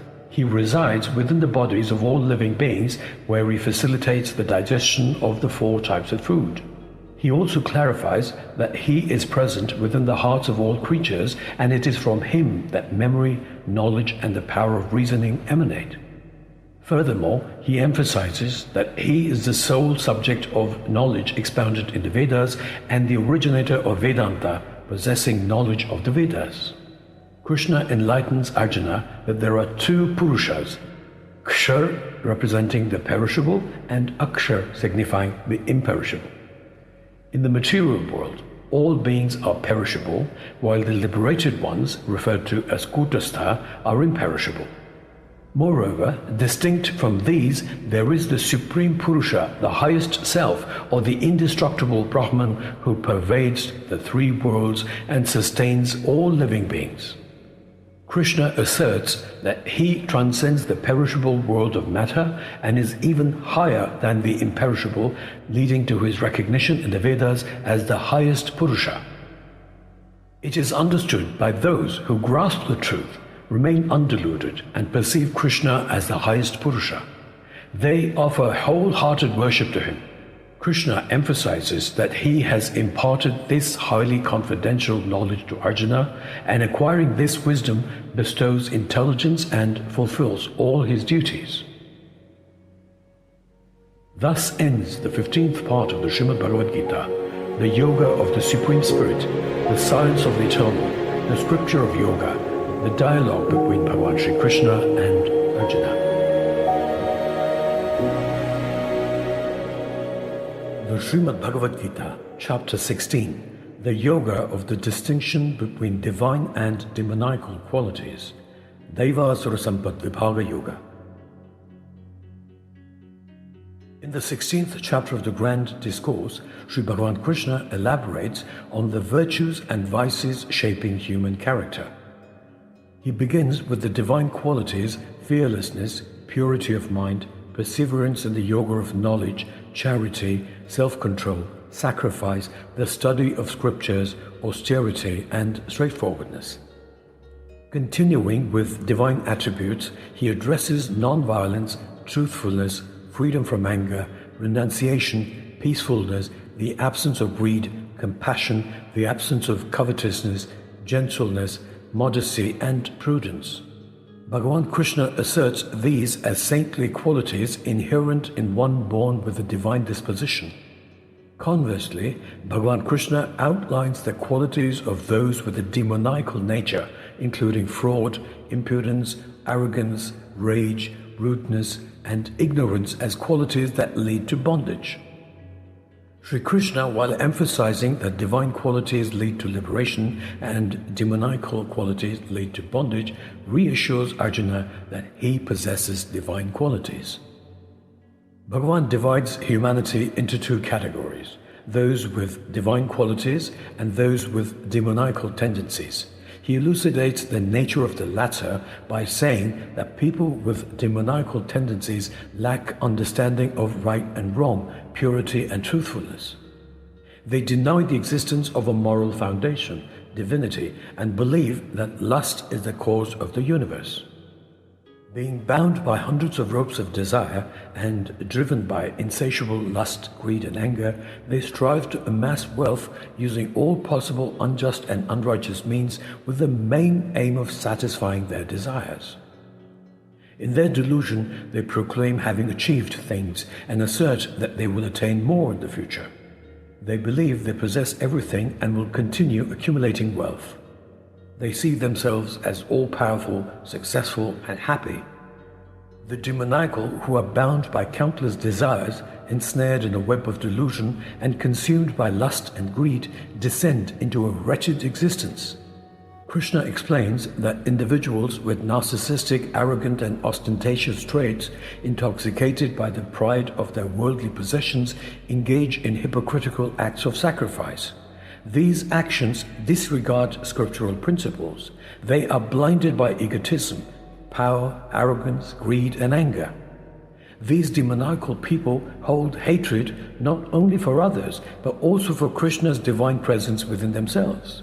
They are vile, reproachful, vicious, and cruel, making them the most wretched among humanity. They remain trapped in a cycle of life and death, reborn into demoniacal existences. These deluded individuals continue to take birth in demoniacal wombs, sinking deeper into increasingly obscure and malevolent conditions.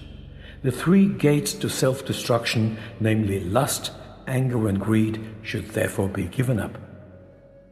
One who liberates himself or herself from these destructive gates leads a life that benefits their self, ultimately reaching the supreme goal. Conversely, those who disregard the teachings of the scriptures and act under the sway of desire fail to attain perfection, happiness, or the supreme goal. Thus, scriptures serve as an authoritative guide, imparting knowledge about right and wrong. Living and working by this wisdom is the path to righteous action in the world. Thus ends the 16th part of the Srimad Bhagavad Gita, the yoga of the distinction between divine and demoniacal qualities, the science of the eternal, the scripture of yoga, the dialogue between Bhagavan Shri Krishna and Arjuna. The Srimad Bhagavad Gita, Chapter 17, the yoga of the three divisions of faith, Shraddhatraya Vibhaga Yoga. Arjuna asks Krishna about the condition of those who disregard the teachings of the scriptures but perform with devotion and faith, questioning whether it is sattva, rajas or tamas. Sri Bhagavan Krishna replies to Arjuna, explaining the nature of faith and its impact. He categorizes faith into three types: sattvika, rajasika, and tamasika, each corresponding to an individual's inherent disposition. People naturally possess faith in alignment with their inherent tendencies. In other words, the faith of everyone is as per their nature. People are what the nature of their faith is. Note: It is essential to clearly define the term faith used in this chapter. The term is usually defined as complete trust or confidence in someone or something, or the strong belief in the doctrines of religion based on scriptural conviction rather than proof. The other term that needs better definition is devotion. This term carries various connotations, with many associating it with typical religious practices like religious prayer, worship, and observances. However, in the Srimad Bhagavad Gita, which is meant for all humanity and primarily aims to guide seekers in mastering their minds and initiating them towards true knowledge, there is no religious tone attached to it. Devotion in this context simply means love, loyalty, enthusiasm, and above all, commitment. Consider a devoted father, mother, son, daughter, husband, or wife. Do they engage in religious observances towards the person to whom they are devoted? Absolutely not. All these devoted individuals are committed to their respective roles as a father, mother, son, daughter, husband, or wife. A person committed to their work invariably excels in what they do. Let us get back to the term faith. To better understand the term in the context of this chapter, we will have to begin by considering the fact that the fundamental pure I-ness in you, without any attributes such as species, gender, name, or age, is in fact the Atman, Brahman, Paramatma, or Krishna. I mention species because even animals have that sense of I in them. We are talking about the pure I, or Aham, and I am, or Aham Asmi. This I is not the ego, which is the assumed I, but it is the pure self, which has no boundaries or limitations. You can easily learn to experience this state by standing absolutely still and blindfolded in a dark room and merely concentrating on your sense of I am. This pure I is your Swarupa, or your original being. However, what and who you think you are stems from your body, name, other attributes, and above all, your general personality. The personality of a human being is essentially a collection of all these attributes and faiths, encompassing beliefs, likes and dislikes, culture, habits, and traditions known as samskaras or impressions. The origins of these impressions vary. A major percentage is genetically inherited, some are influenced by external factors, while others are acquired through experience and study. Hence, to comprehend this chapter better, let us say that faith here means your overall philosophy of life, which forms your general nature, character, attitude, and general comportment. Back to the Srimad Bhagavad Gita. Bhagavan Sri Krishna explains in detail. Sattvic individuals offer devotion to celestial beings and divine entities, while Rajasic individuals tend to worship worldly entities such as yakshas and rakshasas. Tamasic individuals, deluded and influenced by ignorance, worship the deceased, ghosts, spirits, and elemental beings. Some individuals, driven by ego, passion, and attachment, engage in severe austerities not prescribed by the scriptures. Such senseless men torture not only the elements in their own bodies, but also Krishna residing within it. Krishna asks Arjuna to know them to be of demoniacal qualities. Even the food that people prefer is of three kinds, just as worship, austerity, and almsgiving are. Sattvic individuals prefer foods that promote vitality, purity, strength, and well-being. In contrast, Rajasic individuals lean towards bitter, sour, and spicy foods which can lead to pain and disease. Tamasic individuals opt for stale, tasteless, and impure foods. The manner of sacrifice reflects one's faith. Sattvic sacrifices are selfless acts performed without the expectation of rewards. Rajasic sacrifices aim for personal gain and recognition, while tamasic sacrifices are devoid of faith, scriptural guidance, and offerings.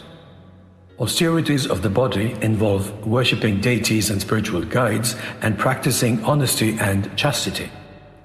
Austerity of speech entails truthful and non-offensive communication, often accompanied by Vedic recitations. Mental austerity involves maintaining inner peace, self-control, and mental purity. Sattvic austerities are performed with unwavering faith and a selfless attitude. Rajasic austerities seek recognition and reputation and are temporary. Tamasic austerities result from misconceptions, self-harm, or harm to others. Charity, when given without expectation to deserving recipients and as a dutiful act, is sattvic. Rajasic charity is performed with expectations or as a return for favors. Tamasic charity is given at the wrong place, time, or with disdain. The sacred sound, Om Tat Sat, represents the threefold name of Brahman. It is the origin of priests, Vedas, and sacrifices. Therefore, rituals, charity, and austerities performed according to scriptural guidelines commence with the utterance of Om. Those seeking liberation perform acts without expectations, using Tat. Sat signifies actions that are auspicious or dedicated to the Supreme. Acts of sacrifice, austerity, and charity performed with unwavering faith and devotion are considered Sat. On the contrary, acts done without faith are called Asat. They hold no value, neither in this world nor in the afterlife. Thus ends the 17th part of the Srimad Bhagavad Gita, the yoga of the three kinds of faith, the science of the eternal, the scripture of yoga, the dialogue between Bhagavan Shri Krishna and Arjuna.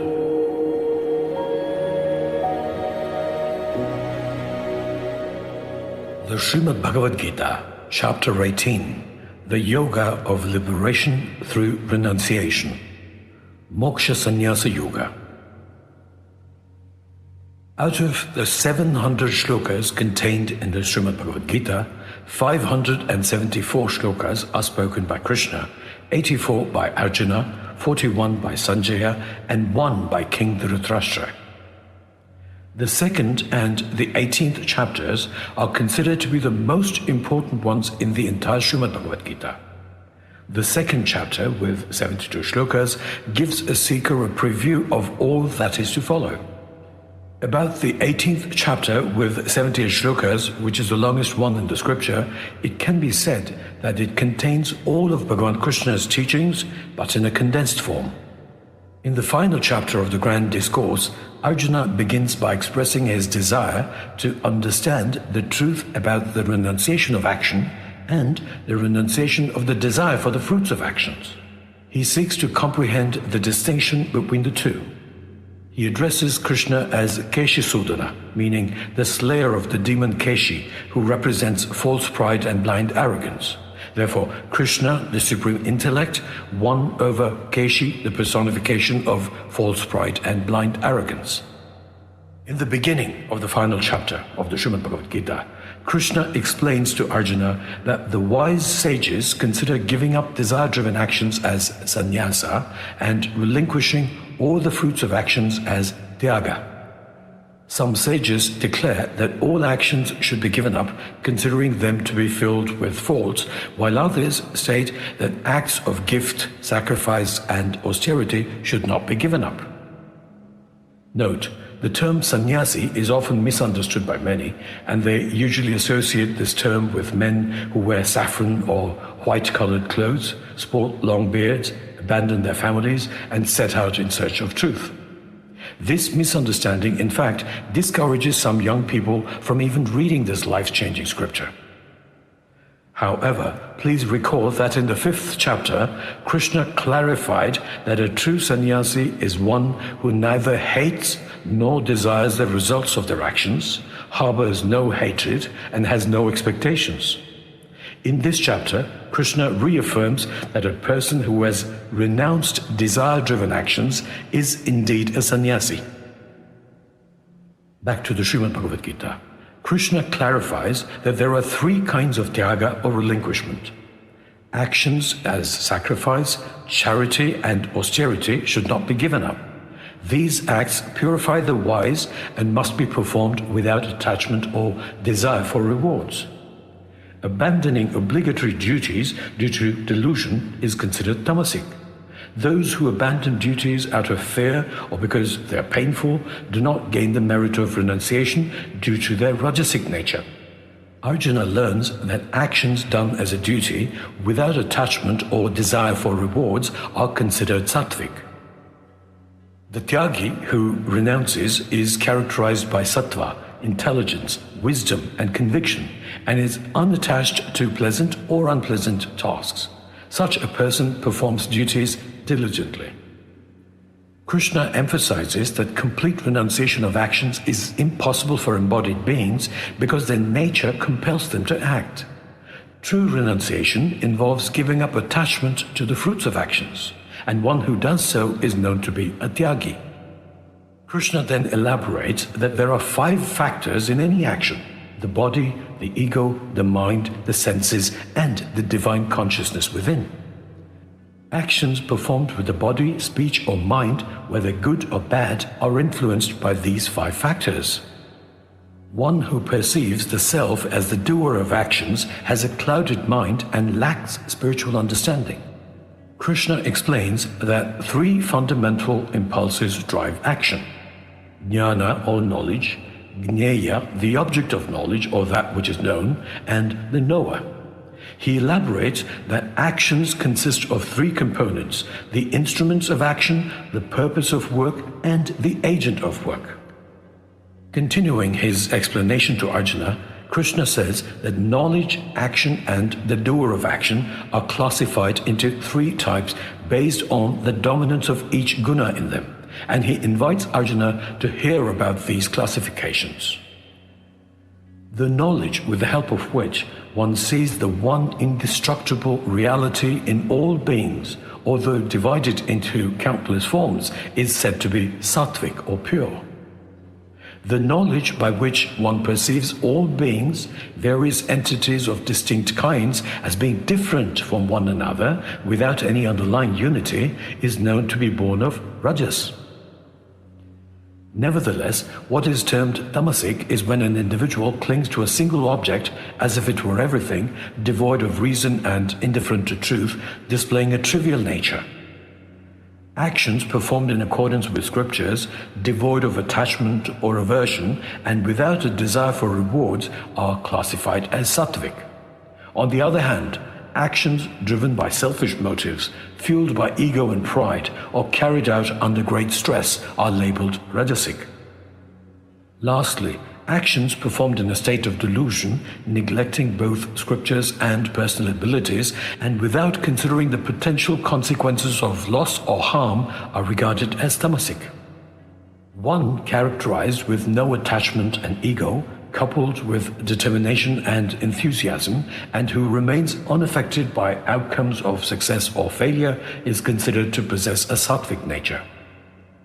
Conversely, a doer motivated by passion, driven by the desire for rewards, displaying cruelty, greed, impurity, and susceptibility to happiness and sorrow, is categorized as rajasic in nature. Meanwhile, a doer who exhibits characteristics of being materialistic, undisciplined, unstable, despondent, obstinate, inflexible, fraudulent, spiteful, indecent, lethargic, and prone to procrastination is recognized as a person of tamasic nature.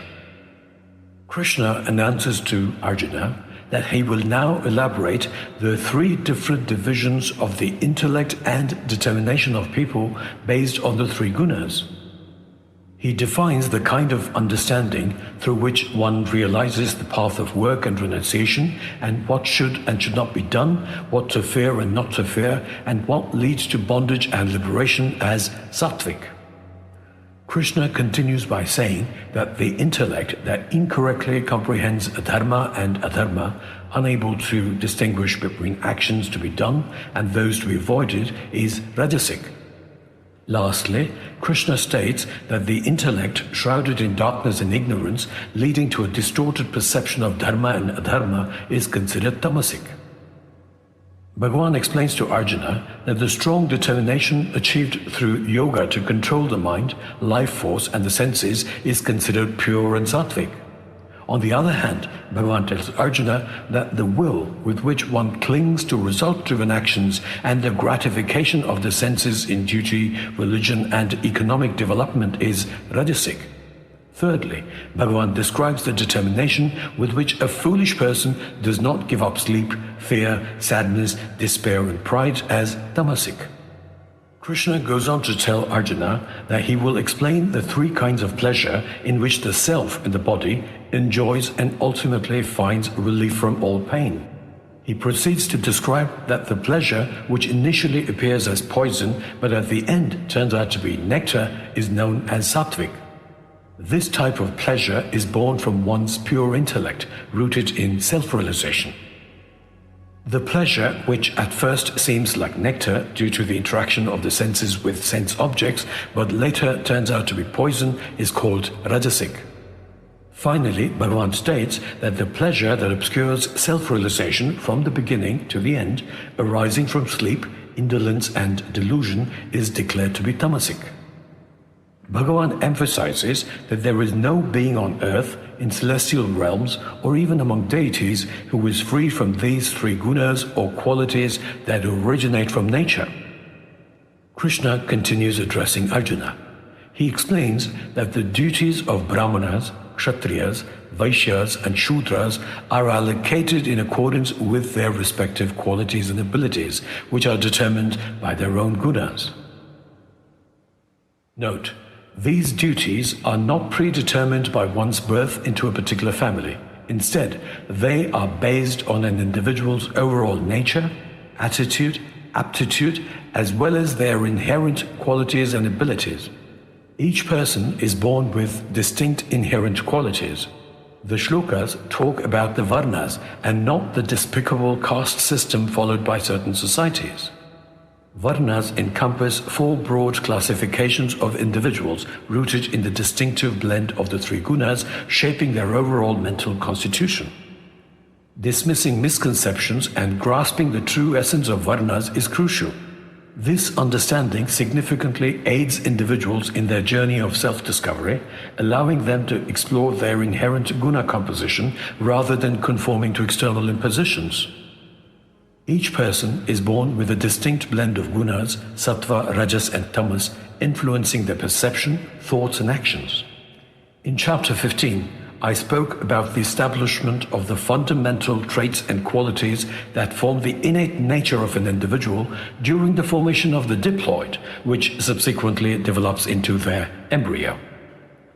People's innate nature varies widely, from immense courage to extreme timidity, and from boundless kindness to sheer malice. Everyone is just different and has their own individual nature. An army commander would hesitate to deploy an individual on the war front line, regardless of being the son of a valiant soldier, if lacking courage and robust physical health. Similarly, a person devoid of compassion and patience wouldn't suit the job of a nurse. An exemplary teacher embodies knowledge, kindness, calmness, effective communication, generosity, and a genuine love for children. However, what is noteworthy is that while individuals are born with inherent qualities, these can evolve or transform, implying a potential change in one's varna. Among the numerous examples is the instance of sage Valmiki, who transitioned from being a bandit to an enlightened ascetic, contributing to humanity the timeless epic, the Valmiki Ramayana. While excessive rajas and tamas may lead to downfall, isolating oneself and not doing anything isn't the solution. Acquiring a deep understanding of one's mental makeup safeguards the person from being a square peg in a round hole or a round peg in a square hole. By analyzing our innate tendencies, we can channel them into productive actions beneficial to society, ensuring not only our well-being but also prosperity. It is extremely essential to bear in mind that no varna is lower or higher than the others. In order to establish this fact, Krishna said in chapter 15 that wise people treat equally a learned and humble brahmana, a cow, an elephant, and even a person who cooks and eats dog meat, transcending social distinctions and hierarchies. Divinity exists equally, not only among humans, but also among all living beings and even non-living things. Brahman is all-pervading. Back to the Srimad Bhagavad Gita. For Brahmanas, their work is associated with qualities such as peacefulness, self-control, austerity, purity, honesty, kindness, forgiveness, knowledge, and divine realization. Kshatriyas, on the other hand, are characterized by bravery, power, splendor, determination, deftness, generosity, leadership, and the commitment to never flee the battleground, all stemming from their inherent nature. Vaishyas find their natural duties in farming, rearing cattle, and trade guided by their own qualities. Those with the traits of Shudras naturally engage in service-oriented work. Everyone has their own path to attain the ultimate goal of self-realization. Krishna emphasizes that people can achieve perfection by diligently fulfilling their duties in alignment with their innate nature. By dedicating oneself to their work, they effectively worship the Supreme Bhagavan, who is omnipresent and the source of all beings. Excelling in their assigned tasks becomes the path to attaining perfection. Krishna advises Arjuna that it is preferable to carry out one's own duty, even if done imperfectly, rather than performing another person's duty perfectly. Those who act in alignment with their innate nature are not subject to karmic consequences. Arjuna is reminded that every task may have imperfections, similar to how fire is obscured by smoke, but individuals should not forsake duties based on their inherent nature, even if they notice imperfections. Those who exhibit self-control, detachment, and freedom from desires attain the highest state of liberation through renunciation. Krishna informs Arjuna that he will provide a concise teaching on how a person who has achieved perfection can also attain Brahman, the supreme state of transcendental knowledge. He describes such an individual as one with pure intellect who exercises control over their mind with determination, renounces attachment and aversion, embraces solitude, reduces food to just what is necessary, maintains complete control over speech, body and mind, engages their mind in constant concentration and meditation, seeks refuge in dispassion, discards egoism, false pride, violence, lust, anger and possessiveness, and attains a state of peace. Krishna emphasizes that a person with these attributes is well suited to attain Brahman. He proceeds to explain that having become one with Brahman, a person attains a state of serenity with the self, free from lamentation and desire. In this state, they treat all beings equally and achieve supreme devotion to Krishna. Bhagavan emphasizes that genuine knowledge of him is only attainable through love and devotion. Those who know him in this manner immediately merge with him. Krishna mentions that his devotees, despite being engaged in various forms of work, find refuge in him. As a result, they receive his protection and grace, ultimately reaching the highest and eternal abode of Moksha. Krishna advises Arjuna to use the yoga of his intellect to consecrate all actions to him. He encourages Arjuna to make him the ultimate goal and to be wholeheartedly devoted to him, ensuring constant protection. He stresses the importance of unwavering awareness of his presence, assuring that such consciousness helps overcome obstacles through his divine grace. However, Krishna states that due to pride and ego, should Arjuna disregard his counsel, he will be ruined.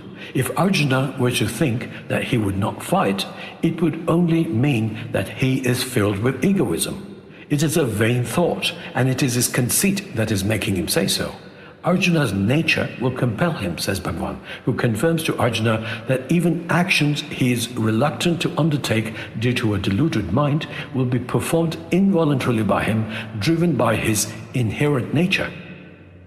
He further elucidates that the Supreme Bhagavan resides within the hearts of all beings. According to their individual karmic paths, he guides their journeys through his illusory power, just like a machine's operation. Krishna advises Arjuna to take refuge in the Supreme and completely surrender his body, mind and soul. Through Krishna's grace, Arjuna will attain ultimate peace and attain the eternal abode. Bhagavan Krishna conveying to Arjuna that he has imparted to him profound and confidential wisdom, advises him to reflect deeply on his teachings and make his choices accordingly. These words of Krishna are alone sufficient to prove that the Srimad Bhagavad Gita is no book of commandments or religious codes. Krishna expresses his affection for Arjuna and instructs him to focus his mind on him, maintain unwavering devotion, and through this dedication, Arjuna will surely reach him, as he holds a special place in Krishna's heart. Bhagavan then makes a powerful statement to Arjuna that he should give up all his ideas and preconceived notions of life, biases, righteousness and religion, and to take complete refuge in him, promising liberation from all karmic consequences. He assuringly asks Arjuna to not despair. Note, Shloka 1866 is often taken too literally, and people end up being drowned in dualistic worship of Krishna. The shloka in Sanskrit goes like this: Sarva dharman parityajya mamekam sharanam vraja aham tvam sarva papebhyo mokshayishyami ma shachaha. To interpret this shloka in a summarized form, we could say that Krishna is asking Arjuna to give up all that he might have been believing in earlier, to internalize the teachings of Krishna and to become one with him. As the amazing Srimad Bhagavad Gita nears its conclusion, Krishna imparts to Arjuna the sensitivity of the knowledge he has shared. He advises that this confidential wisdom should not be disclosed to those lacking in austerity, devotion, or spiritual engagement. It should also not be revealed to individuals displaying hostility towards spirituality or harboring envy towards Krishna. Bhagavan declares that those who delve into this Dharma Samvadam, or sacred dialogue on righteousness, worship him through Jnana Yajna, or the Yajna or sacrifice of knowledge, which simply means worshipping Krishna through their intellect. Such worship is deemed the highest.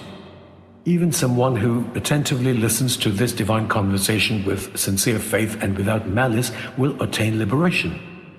People usually make material offerings to Krishna to show their love for him, but by studying the dialectic discourse of the Srimad Bhagavad Gita, they would be offering their whole self to become one with him.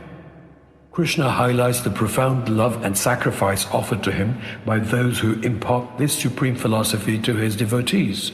He emphasizes that such individuals hold a special place in his heart, and no one else can surpass their devotion.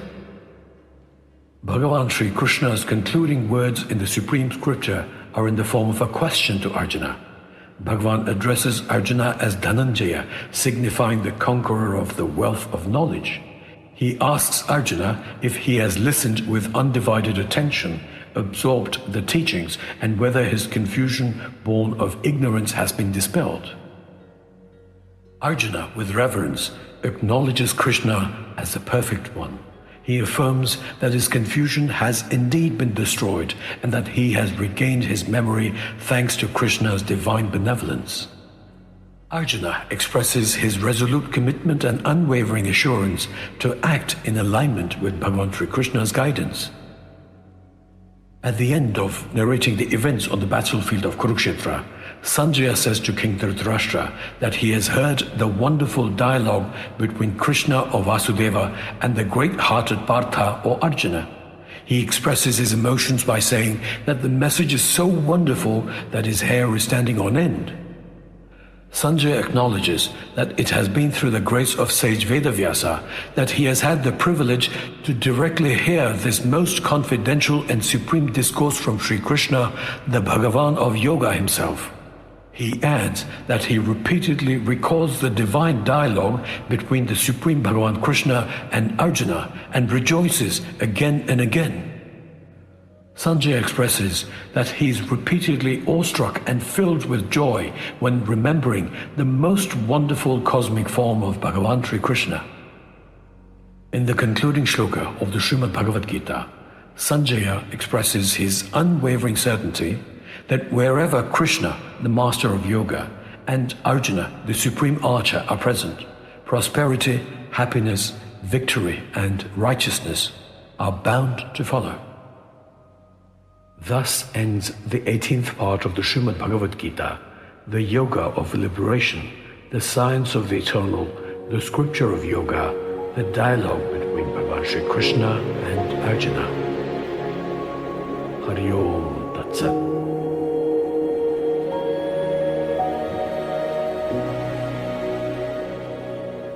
Echoing the wisdom of revered ancient teachers, the analogy of a sculptor chiseling a statue from a rock carries profound meaning. The concealed form inherent in the rock demands the discerning eye of the sculptor, coupled with skill, dedication, and patience, to unveil the exquisite statue. Similarly, enlightenment is not about acquiring new knowledge from somewhere else. Rather, it involves revealing what already resides within our understanding but has only been shrouded. In the vast haystack of life, similar to a person searching for a lost diamond ring, our journey unfolds in a quest to reveal the brilliance within. The layers of ignorance, beliefs, and misinformation act as the hay that obscures the precious knowledge waiting to be uncovered. Much like the seeker persistently clearing the haystack to find the ring, our path involves peeling away the veils that shroud the innate wisdom within all of us. The complete essence of the Srimad Bhagavad Gita can be distilled into a single shloka as demonstrated by none other than Sri Ramana Maharshi in response to a seeker's inquiry about its feasibility. The Maharshi pointed to shloka 1020 of the Srimad Bhagavad Gita. Krishna says in shloka 1020, I am the self, Arjuna, situated within all living entities. I am the origin, middle, and also the end of all beings. This profound truth encapsulates the core teachings, leading us to recognize the divine essence not only within ourselves, but existing equally in all living beings and everywhere. What is the liberation that Krishna teaches ways to attain? It is the liberation from being a slave to one's own mind, ego, or assumed I, and from the ignorance of one's true self. The mind can be called a certain pattern of thoughts based on one's gunas with which one is born. The particular blend of the three gunas that forms the inherent nature of a person happens by chance. One of my revered teachers would always say, in the study of philosophy, never ask why, but ask how. It is because the why question, coupled with duality, is the one that leads to fictional stories, the belief in them, the emergence of godmen, godwomen, and the cults that come along with them. The ego is a version of the I that the mind projects, primarily hindering a person from coming to terms with situations. This stems from the perception of deserving better based on the projected version of their I. Consequently, when they are attached to objects and fail to acquire them, their inability to reconcile with the situation affects their state of mind. In the second chapter, Krishna advised Arjuna that attachment to sense objects gives rise to desires, leading to anger, delusion, confusion of memory, and the destruction of intelligence, ultimately resulting in a person's downfall. Once a seeker eliminates all elements of mysticism or religion typically associated with terms like liberation, moksha, or salvation, clarity emerges. By simply discarding the assumed I and realizing one's divinity pervasive in all living beings and non-living entities, they attain the highest state. As Krishna stated at the end of chapter 2, the individual who renounces attachment to all sense objects, lives without a sense of ownership, and is free from false pride, achieves peace. This spiritual state, known as the Brahmi Sthiti or Brahmi state, dispels confusion from the mind and facilitates the attainment of nirvana in the Supreme Brahman. Therefore, liberation, synonymous with moksha or nirvana, is a sthiti or state of the mind, of course. Consider a past situation that was so complex and stressful it caused you palpitations, heartburns, fear, and anger. Seeking reassurance from a friend who listened to you patiently suddenly made you feel better, even though the situation remained unchanged. What happened is that you learned to come to terms with the situation, at least for a short time, helping you push emotions away and think more clearly. Although what I've said so far might sound easily relatable and not too complicated, the journey to comprehend this profound truth does require navigating through multiple mental layers of beliefs, fears, superstitions, preconceptions, and misleading information. In his patient guidance to Arjuna, Krishna leads him through three pivotal stages, with the pinnacle being the third, the attainment of Atma-Jnana, the ultimate knowledge of the all-pervading self, or the Supreme Brahman personified as Bhagavan Sri Krishna. In contrast to organized religions that lay belief and obedience as their main conditions, the Srimad Bhagavad Gita transcends such unintellectual notions. Krishna never demands blind belief or ritualistic practices. Instead, at the end of his discourse, he asks Arjuna, who represents us, to fully reflect on what he has heard and to do what he wishes to do. That is the true freedom on the path of seeking knowledge, as opposed to becoming a mental slave to any belief system, religion, or cult. Be free, embrace the path of knowledge, live life, love life, and relish as well as celebrate every moment of it. I wish you a wonderful, peaceful, and enriching life ahead, blessed with happiness, great health, freedom, peace, and prosperity. Jai Shri Krishna.